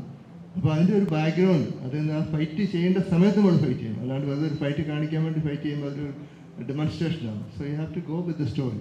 അതുകൊണ്ടാണ് ചന്ത, കടൽ, ദാദ അല്ലെങ്കിൽ ഉപകരണ നിർദ്ദേശ ആ സിനിമകളൊക്കെ ഇതുപോലെ നമ്മളിപ്പോഴും കണ്ടുകൊണ്ടിരിക്കുന്നത്. അപ്പോൾ അതിൽ നമുക്കൊന്നും കഥയ്ക്കനുസരിച്ച് പോകാന്നുള്ളത്, നമുക്കൊന്നും വിടാൻ പറ്റില്ല. Babu sir, Babu sir, Babu sir, Babu Antony sir. Sir, ഒരു ഇന്റർവ്യൂവിൽ പറഞ്ഞു കേട്ടിരുന്നു ഒരു സിനിമ സംവിധാനം ചെയ്യാൻ ആഗ്രഹമുണ്ട് എന്നുള്ളത്. അപ്പോൾ അതിൻ്റെ നടപടികളൊക്കെ തുടങ്ങുന്നതായും അന്ന് പറഞ്ഞു കേട്ടിരുന്നു. അപ്പോൾ അതിൻ്റെ ഒരു അപ്ഡേറ്റ് പറയാൻ പറ്റുമോ? അത് ഒരു സിനിമ സംവിധാനം ചെയ്യുക എന്ന് പറഞ്ഞാൽ അത്ര എളുപ്പമുള്ള കാര്യമില്ല. അത് ബാബുവിനോട് ചോദിച്ചാൽ അറിയാം. ഒരുപാട് സമയവും ഒരുപാട് സമയം ചെലവഴിച്ച് നമ്മൾ ഒരു വർഷമെങ്കിലും അതിൻ്റെ പുറകെ നിന്നാലേ നമുക്ക് അതിൻ്റെ അത് നടക്കുകയുള്ളൂ. പിന്നെ അതിന് പറ്റിയ കാസ്റ്റിങ്, ഇപ്പോൾ എൻ്റെ സംബന്ധിച്ചിടത്തോളം സിനിമ എന്ന് പറയുന്നത് വളരെ ട്രഡീഷണൽ ആയിട്ടുള്ളൊരു അപ്രോച്ചാണ്. ഞാൻ സിനിമയിൽ ഒരു കഥ ഡെവലപ്പ് ചെയ്തു, പിന്നെ അത് സ്ക്രിപ്റ്റായി, ഡയലോഗുകളായി, പിന്നെയാണ് കാസ്റ്റിംഗ് വരുന്നത്. ഇപ്പോഴത്തെ സിനിമ എന്ന് പറയുന്നത് ആദ്യം കാസ്റ്റിംഗ് മുന്നിൽ കണ്ടുകൊണ്ടുള്ള പരിപാടികളാണ് ഒരു 99% നടത്തുന്നത്. അപ്പോൾ അങ്ങനെ ഒരു സിനിമ എനിക്ക് ചെയ്യാൻ ബുദ്ധിമുട്ടുണ്ട്. അപ്പോൾ ചില കാസ്റ്റിംഗ് നമ്മുടെ മനസ്സിലുള്ളത് പ്രൊഡ്യൂസർ വായക്ക് OTT റൈറ്റില്ല, അല്ലെങ്കിൽ ബിസിനസ് നടക്കില്ല, അങ്ങനെയൊക്കെ പറയുന്നത് നമുക്കത് ചെയ്യാൻ ബുദ്ധിമുട്ടാണ്. അപ്പം അങ്ങനെ പാഷനേറ്റ് ആയിട്ടുള്ള അല്ലെങ്കിൽ സിനിമയോട് പാഷനേറ്റ് ആയിട്ടുള്ളൊരു പ്രൊഡ്യൂസർ വരുമ്പോഴേ എൻ്റെ സിനിമകൾ എനിക്ക് ചെയ്യാൻ പറ്റുള്ളൂ. പിന്നെ അതുപോലെ എനിക്ക് ആ സമയം അത്രയും ഇപ്പോൾ എനിക്കില്ല. പിന്നെ സിനിമ ഡയറക്റ്റ് ചെയ്യാൻ അത്ര ഈസി ആയിട്ടുള്ള കാര്യമില്ല. ഒന്നല്ല, 2 സിനിമയാണ് എൻ്റെ മനസ്സിലുള്ളത്. ഞാൻ ബാബുവിനോട് പറയാറുണ്ട്, അതൊന്ന് എനിക്ക് ചെയ്തു തരുമോ, പലപ്പോഴും ഞാൻ പറയാറുണ്ട്. ഇതിനകത്ത് ബാബു ആക്ഷനാണെങ്കിലും നല്ല സിനിമകളാണ് ബാബുവിൻ്റെ ഉള്ളിലുള്ളത്. അതാണ് ആക്ഷൻ ചെയ്യും, അത് ഇപ്പോൾ നമ്മുടെ ജോലിയുടെ ഭാഗം എന്നുള്ളത്. സുരേഷ് ബാബു സാർ, ഇപ്പോൾ ഈ പുതിയ തലമുറയിലെ സിനിമകൾ ഒരുപാട് സാർ ഇപ്പോൾ നമുക്ക് അത്തരം സിനിമകൾ സംഭാവന ചെയ്ത ഒരാളാണ്. അപ്പോൾ അതിനുശേഷം ഒരു ഗ്യാപ്പിന് ശേഷം സാർ വീണ്ടും വരുന്നു. അപ്പോൾ അതിനിടയിൽ മലയാള സിനിമ ഒരുപാട് മാറിയിട്ടുണ്ടായിരുന്നല്ലോ. അപ്പോൾ ഇപ്പോൾ സാറിൻ്റെ ഒരു ഐഡിയൽ, സാറിന് എന്താണ് ഇപ്പോഴത്തെ ഒരു ഡയറക്ടേഴ്സ് അല്ലെങ്കിൽ ഇപ്പോഴത്തെ സിനിമ, അതിൻ്റെ പെർസ്പെക്റ്റീവ് എന്താണ് സാറിന് അത്തരം കാര്യങ്ങളോടുള്ള സാറിൻ്റെ ഒരു വീക്ഷണം എങ്ങനെയാണ്? ഞാൻ സിനിമയുടെ കൂടെ സഞ്ചരിച്ച ആളാണ്. അപ്പോൾ ഗ്യാപ്പ് വന്നു, എല്ലാ സിനിമകളും ഞാൻ കാണും. അപ്പോൾ അതുകൊണ്ട് എനിക്ക് അപ്ഡേഷൻ ഏതാണ്ട് അറിയാൻ പറ്റും. പിന്നെ ടെക്നിക്കലി നമ്മൾ അതിനെപ്പറ്റിയും ചുമ്മാ ഇരിക്കില്ല, നമ്മൾ അതിനെപ്പറ്റി ചെയ്യും. അതിൻ്റെയൊക്കെ ഇടയ്ക്ക് വേറെ വർക്കുകൾ ചെയ്യുന്നുണ്ടായിരുന്നു. അതാണ് സത്യം. അതുകൊണ്ട് എനിക്കതൊരു വലിയ ഗ്യാപ്പായിട്ടോ അല്ലെങ്കിൽ ഞാൻ പുറകോട്ടാണ് എന്നുള്ള തോന്നലില്ല. അതുകൊണ്ട് എന്തായാലും ഇപ്പോൾ ഒരു 4-5 സിനിമ ഇനി ഞാൻ ഡയറക്റ്റ് ചെയ്യുന്നുള്ളൂ മൊത്തം. അപ്പോൾ അതിനകത്ത് മൊത്തം 5 പടവും എൻ്റെ മനസ്സിലുണ്ട്. അതുകൊണ്ട് ഇനിയിപ്പോൾ വേറെ ആർട്ടിസ്റ്റിനെ തേടി പോവുക അങ്ങനെയുള്ള കാര്യങ്ങൾ ഇല്ല. അതാണ് സത്യം. ഞാൻ പറഞ്ഞില്ല, സുരേഷ് ബാബു, ഞാൻ 2010 ഒരു ബ്ലൂ മാറ്റോ ഗ്രീൻ മാറ്റോ ഒന്നും ഇല്ലാണ്ട് ഒരു വെറും പ്രൊപ്പല്ലർ വെച്ച് മാത്രം ഞാൻ ഹെലികോപ്റ്ററിൽ നിന്ന് ഇറങ്ങി നടന്ന് വണ്ടിയിൽ കയറി പോകുന്നൊരു സീൻ അന്ന് എടുത്തായിരുന്നു. അപ്പോൾ ഇപ്പോഴും ഞാൻ ബാബുവായിട്ട് സംസാരിക്കാറുണ്ട്. പുള്ളി അപ്ഡേറ്റഡ് ആണ്. എൻ്റെ ഒരു അറിവിൽ ഇപ്പോൾ ഉള്ള പല ഡയറക്ടേഴ്സുകാരിലും കൂടുതൽ ഈ പുതിയ തലമുറയിലുള്ള പല ആൾക്കാരെ കൂടുതലും ബാബു അപ്ഡേറ്റഡ് ആയിട്ട് എനിക്ക് ഫീൽ ചെയ്യാറുണ്ട്. ഇപ്പോഴും പിള്ളേരും വളരെ അപ്ഡേറ്റഡ് ആണ്, ഇല്ലെന്ന് ഞാൻ പറയുന്നില്ല. There are lot of very talented guys now. ഈ പടം കണ്ടിട്ട് ടെക്നിക്കലി എല്ലാ സൈഡും പറഞ്ഞാൽ മീൻസ് വിഷ്വലായാലും ശരി, സൗണ്ട് സൈഡായാലും എങ്ങനെ ഉണ്ടെന്നുള്ള വിലയിരുത്തി അറിയിക്കുക. അപ്പോൾ അറിയാം ഈ പടത്തിൻ്റെ ഇത് എന്താണെന്നുള്ള. സാർ, അതുപോലെ ഇപ്പോൾ റായിലക്ഷ്മിയുടെ ക്യാരക്ടർ എഴുതുന്ന സമയത്ത് സന്തോഷ് സാറിനോട് തന്നെ പറഞ്ഞൊരു കാര്യമായിരുന്നല്ലോ, ഇത് ഒരു പുരുഷ കേന്ദ്രീകൃതമായ രീതിയിലുള്ള ഒരു സ്ക്രിപ്റ്റാണ്, അല്ലെങ്കിൽ അത്തരം കഥാപാത്രമാണ് അത് പ്ലേ ചെയ്യാന്നുള്ള നിലക്ക് വേണം അത്തരം ഡയലോഗുകൾ എഴുതാനുള്ളത്. ശരിക്കും അത് എന്തായിരുന്നു അങ്ങനെ ഒരു മുന്നറിയിപ്പിൻ്റെ ഉദ്ദേശം? സാധാരണ ഇപ്പോൾ നമുക്ക് വന്ന ലേഡി ക്യാരക്ടേഴ്സൊക്കെ അറിയാം, സിനിമയിൽ വന്ന പോലീസ് ഓഫീസേഴ്സിൻ്റെ ക്യാരക്ടേഴ്സ് അല്ല, എല്ലാം കുറച്ച് കഴിയുമ്പോഴത്തേക്കും ഹീറോ കയറി അങ്ങ് മുകളിലോട്ട് പോകും, അല്ലെങ്കിൽ ബാക്കിയുള്ള ആർട്ടിസ്റ്റുകൾ കയറി ബാക്കിയുള്ള ക്യാരക്ടേഴ്സ് മുകളിലോട്ട് പോകും. പക്ഷേ ഇവർക്ക് അങ്ങനെയല്ല. അപ്പോൾ ആദ്യമേ ഒരു ആണാണ്, ഒരു സുരേഷ് ഗോപി അല്ലെങ്കിൽ ബാബു ആന്റി അല്ലെങ്കിൽ മമ്മൂക്ക അല്ലെങ്കിൽ മോഹൻലാൽ, അങ്ങനെ ഒരു രീതിയിലുള്ള ക്യാരക്ടർ പോലെ ഞങ്ങൾ പ്ലാൻ ചെയ്തു. എന്നിട്ട് അത് ഉൾട്ടാ ചെയ്തു, മീൻസ് തിരിച്ച് റോയൽ ലക്ഷ്മിയിലേക്ക് പോയി. അപ്പോൾ ഒരിക്കലും ഡ്രോപ്പ് വരത്തില്ല.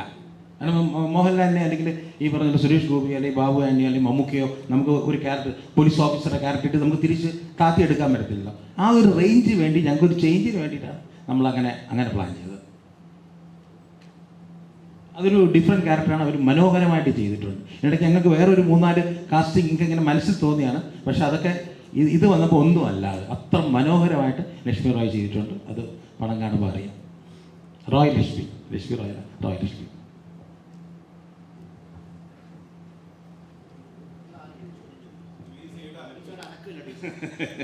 എല്ലാവരും മയങ്ങിയിരിക്കുകയാണ്.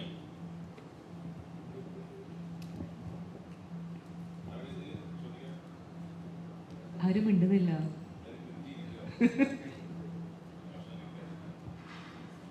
ഒരു ചോദ്യമുണ്ട്. അങ്ങോട്ട് ചോദിക്കുന്ന എന്നോട്. ആ,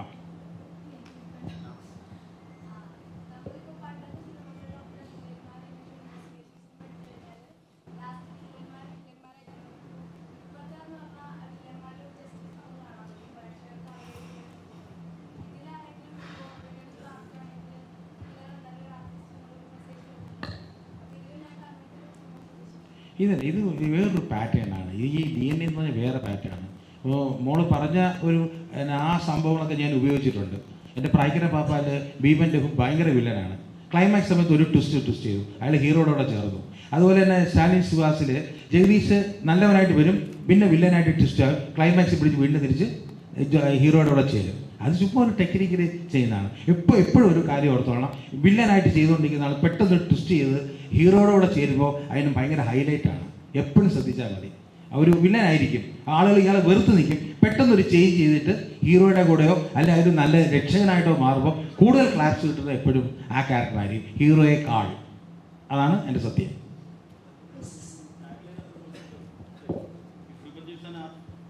അതായിരുന്നു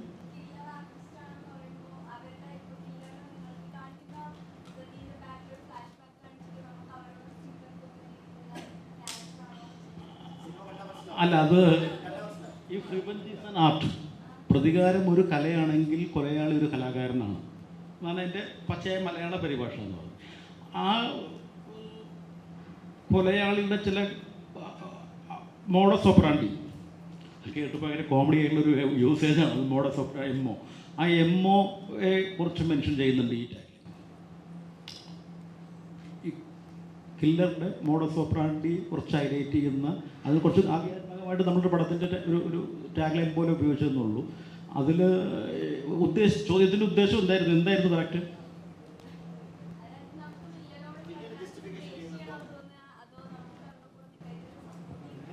അല്ല, എപ്പോഴും ഒരു ക്രൈം ആയാലും ഒരു ആക്ടിൻ്റെയും ബാക്കിലും റീസൺ ഉണ്ടാവുമല്ലോ. അതെന്തായാലും ഉണ്ടാവും, എന്തിനും ഉണ്ടാവുമല്ലോ. ഇപ്പോൾ നിങ്ങളിവിടെ വന്നിരിക്കുന്ന ഒരു റീസൺ ഉണ്ട്, ഞാനിവിടെ ഇരിക്കുന്നതിന് ഒരു റീസൺ ഉണ്ട്. അതേപോലെ ഒരു ക്രൈമിൻ്റെ പുറകിൽ അയാൾക്ക് ശരിയായ ഒരു റീസൺ ഉണ്ടാവും അല്ലേ, ആ ക്രൈം ചെയ്യാനായിട്ട്. അതുണ്ടാവുമല്ലോ എന്തല്ലേ, ഓഫ് കോഴ്സ് ഒബ്വിയസ്ലി അതുണ്ടല്ലോ, അതുണ്ടായില്ല ക്രൈം ഉണ്ടാക്കുള്ളൂ. സുരേഷ് ബാബു സർ, പൊതുവെ ഈ ജനറേഷനിലെ ത്രില്ലർ സിനിമകളിൽ സോങ്സ് കുറവാണ്, പക്ഷേ ഈ സിനിമയിൽ കുറച്ച് സോങ്സ് ഉള്ളതായിട്ട്. നീ സെൻറ്ററിൽ വന്നിരിക്കും, ഈ സൈഡ് മൊത്തം ഡള്ളാണ്, എല്ലാവരും ഉറക്കത്തിലിരിക്കുക. നീ ഇങ്ങോട്ട് വാ, നീ എനർജിയാ വാ. ഏറ്റവും കൂടുതൽ ചോദ്യം ചോദിച്ച ആൾ, ഏറ്റവും കൂടുതൽ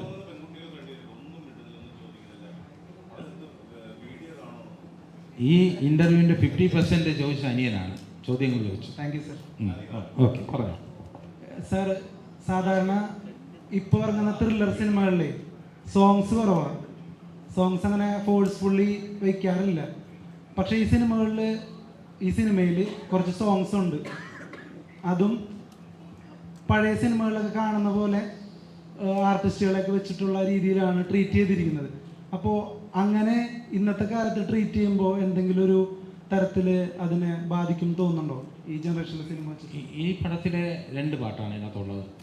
അതൊന്ന് ഇപ്പോൾ അസ്കർ സൗദാനും ഹന്നെ ആയതുകൊണ്ടാണ് ഒരു പാട്ട് ഷൂട്ട് ചെയ്യേണ്ടി വന്നത്. ഒന്ന് പ്രൊഡ്യൂസർ ഇഷ്ടപ്രകാരമാണ്.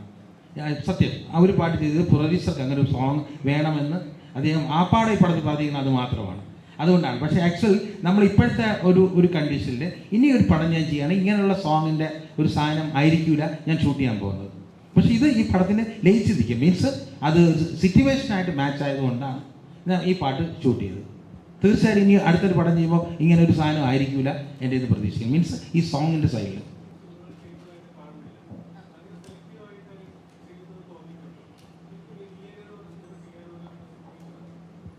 സിറ്റുവേഷൻ എന്ന് വെച്ച് കഴിഞ്ഞാൽ സെലക്റ്റീവ് ആവുമെന്ന് വെച്ചാൽ ഒന്നാമത് എനിക്ക് കുറേ ഓഫേഴ്സ് ഒന്നും വരത്തില്ല.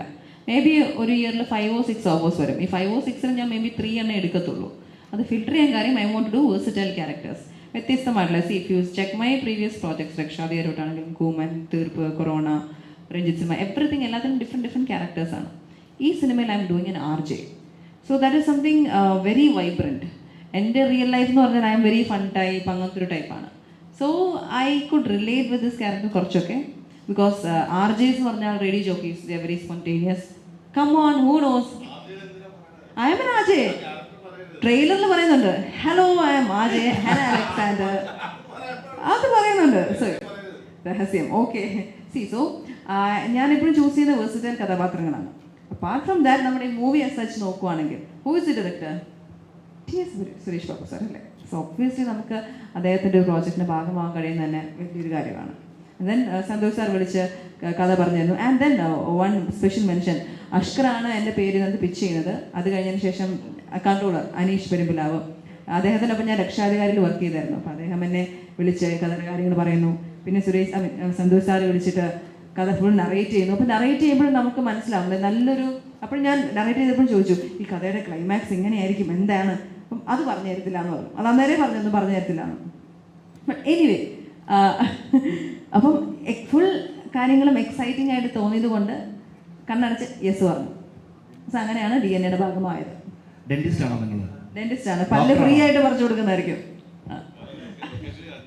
ഞാൻ ലൊക്കേഷനിൽ എത്തിയുണ്ടല്ലോ എല്ലാവർക്കും പല്ലുവേദനയാണ്. പിന്നെ ഫ്രീ കൺസൾട്ടേഷൻ അല്ലേ. ഹന്ന ഇങ്ങനെ വരൂ, ഇതാ ഇവിടെ ഒരു അണപ്പല്ല് കിളിക്കുന്നു, എന്താണ് ചെയ്യേണ്ടത്, ഫുൾ എല്ലാവർക്കും കൺസൾട്ടേഷൻ കൊടുക്കുക എന്നാണ് അപ്പാർട്ട് ഫ്രം ആക്ടിങ് എൻ്റെ ജോലി.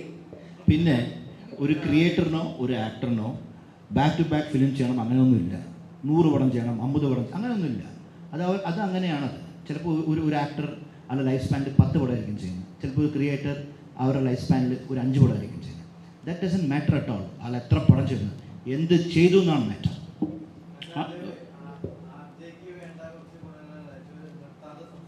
അതാണ് ഞാനിപ്പോൾ പറയാൻ പോയത്. അപ്പോൾ ഒരു റിക്വസ്റ്റ് ഇപ്പോൾ ഇവർക്ക് വേണ്ടിയിട്ട് നമ്മുടെ പടത്തിൽ ഒരു RJ ഒരു റേഡിയോ സ്റ്റേഷനിലെ എഫ് സ്റ്റേഷനിലെ ഒരു ഡയലോഗ് ഇപ്പോൾ അതേ മോഡുലേഷനിലെ ട്രെൻഡിൽ ഇവിടെ പറയണം. സന്തോഷ് സാർ എഴുതി വെച്ച വരികളാണെങ്കിൽ പറയാൻ പാടാണ്. കാര്യം കടിച്ച പൊട്ടുന്ന മലയാളമാണ് എഴുതി വെച്ചിരിക്കുന്നത്. അതൊക്കെ ഞാൻ ലഘൂകരിച്ച് ഇല്ല ഞാൻ ഭയങ്കര ലഘൂകരിച്ച് അഷ്കറും ഞാനും കൂടെ ഇരുന്ന എല്ലാം ഒന്ന് ലൈറ്റാക്കും. അല്ലെങ്കിൽ ഇദ്ദേഹത്തിൻ്റെ സ്ക്രിപ്റ്റിംഗ് ഭയങ്കര പാടാണ് നമുക്ക് പറയാൻ. ഭയങ്കര അച്ചടി ഭാഷയാണേ. ഭയങ്കര പാടാണ്. അപ്പം ഞാനും അഷ്കർ സ്ക്രിപ്റ്റ് കിട്ടുമ്പോൾ തന്നെ കണ്ണു തള്ളിയിരിക്കും. ദൈവം ഇതെങ്ങനെ പറയും. അത് ഞാനും കൂടെ ഞങ്ങളിങ്ങോട്ട് ഇരുന്ന് കൊളോക്കിലാക്കും. കുറച്ചും കൂടെ ഞങ്ങളുടേതായിട്ടുള്ളൊരു ചെറിയ സിമ്പിളാക്കിയിട്ടാണ് പറയാറ്. അതിന് മുമ്പ് ചോദിച്ചാൽ എനിക്ക് സൗണ്ട് നല്ലതാണ്. You are the only person ഇങ്ങനെ പറഞ്ഞത്. എൻ്റെ എന്ന് പറഞ്ഞാൽ ഭയങ്കര ബാസ് ബേസ് ഡബിങ്ങിന് എന്നെ തന്നെ എനിക്ക് പറയാൻ ഭയങ്കര പാടാണ്. എന്തോ ആക്ച്വലി ഞാൻ പറഞ്ഞിരുന്നു. ഇല്ല നമ്മുടെ ഒരു ഡീലുണ്ടായിരുന്നു. ഞാൻ പറഞ്ഞെന്നെ പൊക്കി പറയണമെന്ന് പറഞ്ഞായിരുന്നു. എന്തോ വാട്ട് വാസ് ചോദ്യം? ചോദിച്ചോ.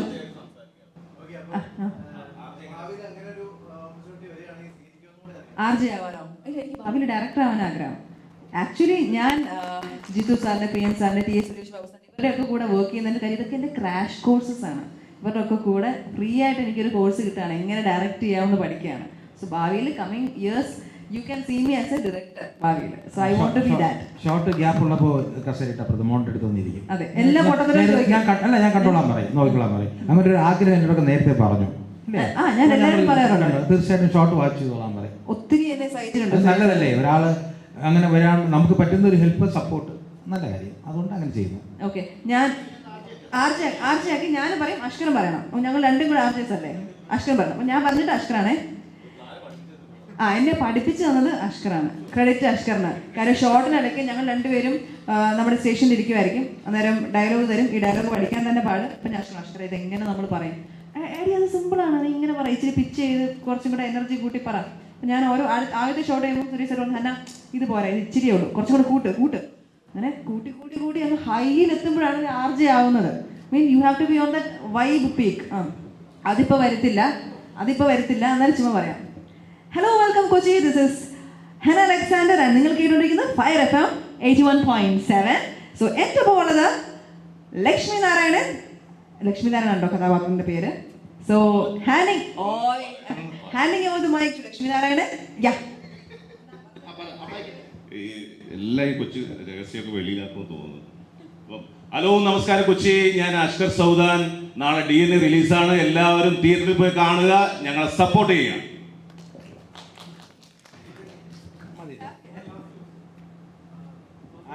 ആരോടാണ്? എന്നോട്.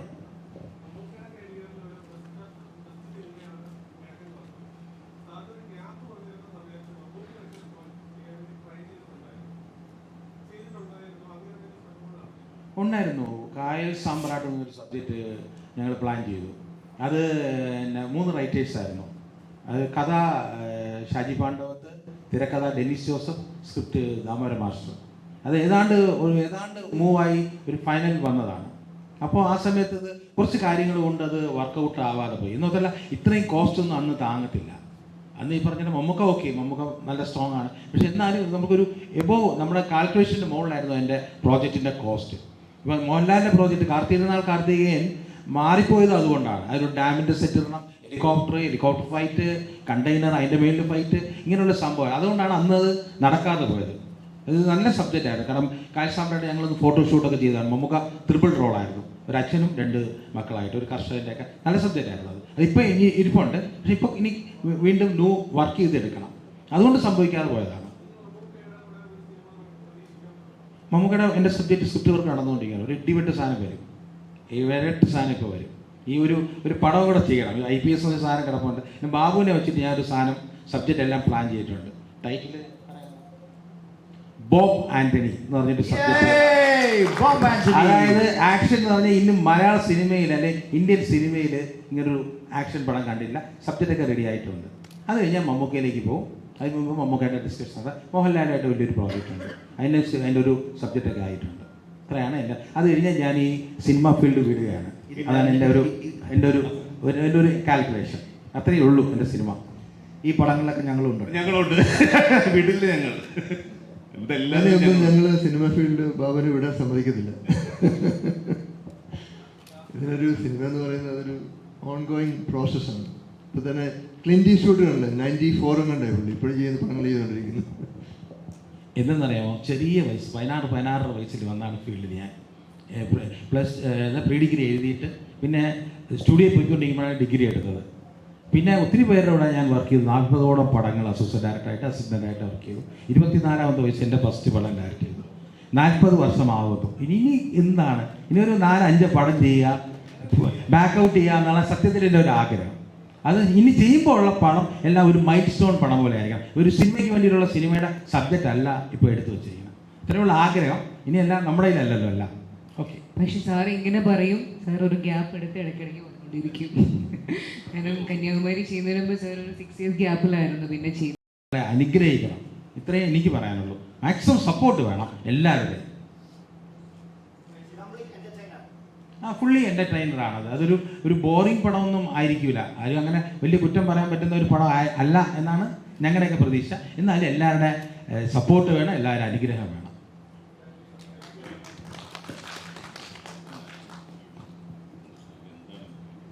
എൻ്റർടൈൻമെൻറ്റ് ഇതിൽ ബാബു സാറ് പറഞ്ഞ പോലെ, ബാബു അണ്ണി സാറ് പറഞ്ഞ പോലെ, നിങ്ങൾ ചോദിച്ചില്ലേ എന്തുകൊണ്ട് ആക്ഷൻ വേറെ ആക്ഷൻ ഈസ് വൺ ജേൺ. ഇത് ദാറ്റ് ചെറിയ കുട്ടികൾക്കും മിഡിൽ ഏജ് മാനും വയസ്സായവർക്ക് എപ്പോഴും ആക്ഷൻ എന്ന് പറഞ്ഞൊരു ഭയങ്കര ത്രില്ലാണ്. Larger than ലൈഫാണത്. നമ്മൾ നോർമൽ ലൈഫിൽ ചെയ്യാത്തൊരു കാര്യം നമ്മൾ സ്ക്രീനിൽ കാണുകയാണ്. That is why all the action movies are biggest blockbusters.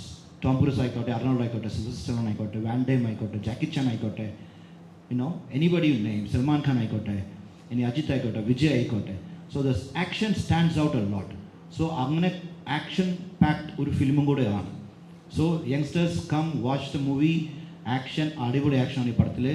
അതുകൊണ്ട് ഈ വരുന്ന 14th വെള്ളിയാഴ്ച DNA തിയേറ്ററിലുണ്ട്. അപ്പോൾ എല്ലാവരും തിയേറ്ററിലേക്ക് കള്ളോ കപ്പയോ കരിമീനോ കൊഞ്ചോ എല്ലാം എൻ്റെ വക. അപ്പോൾ എല്ലാവരും തിയേറ്ററിലേക്ക് അടിച്ച് കയറി വാ.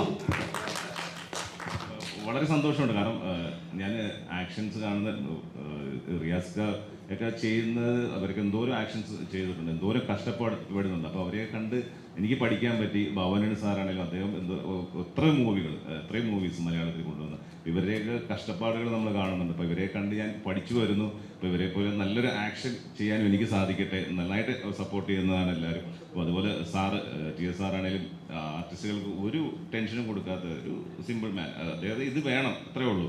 അതായത് നമുക്ക് ഒരു ആർട്ടിസ്റ്റിനെ പ്രഷർ ചെയ്യിക്കത്തില്ല. പ്രഷർ ചെയ്യിപ്പിക്കുമ്പോൾ ഒരിക്കലും സംഭവം കിട്ടത്തില്ല. മൈൻഡ് ഔട്ട് ആവുക. നമുക്ക് ഇത് വേണം പറയാൻ ഞാൻ പറഞ്ഞ തെറ്റാണെന്ന് അറിയില്ല. പലരും പറയും എനിക്കിത് വേണം, ഇത് കിട്ടിയേ പറ്റുള്ളൂ. നമ്മൾ ചൂടാവുമ്പോൾ ആർട്ടിസ്റ്റ് ചിലപ്പോൾ ഒന്നും റിയാക്ട് ചെയ്യാൻ പറ്റില്ല. അവർ മൈൻഡ് ഔട്ട് ആവുക. ഒന്നുമില്ല ഇവിടെ.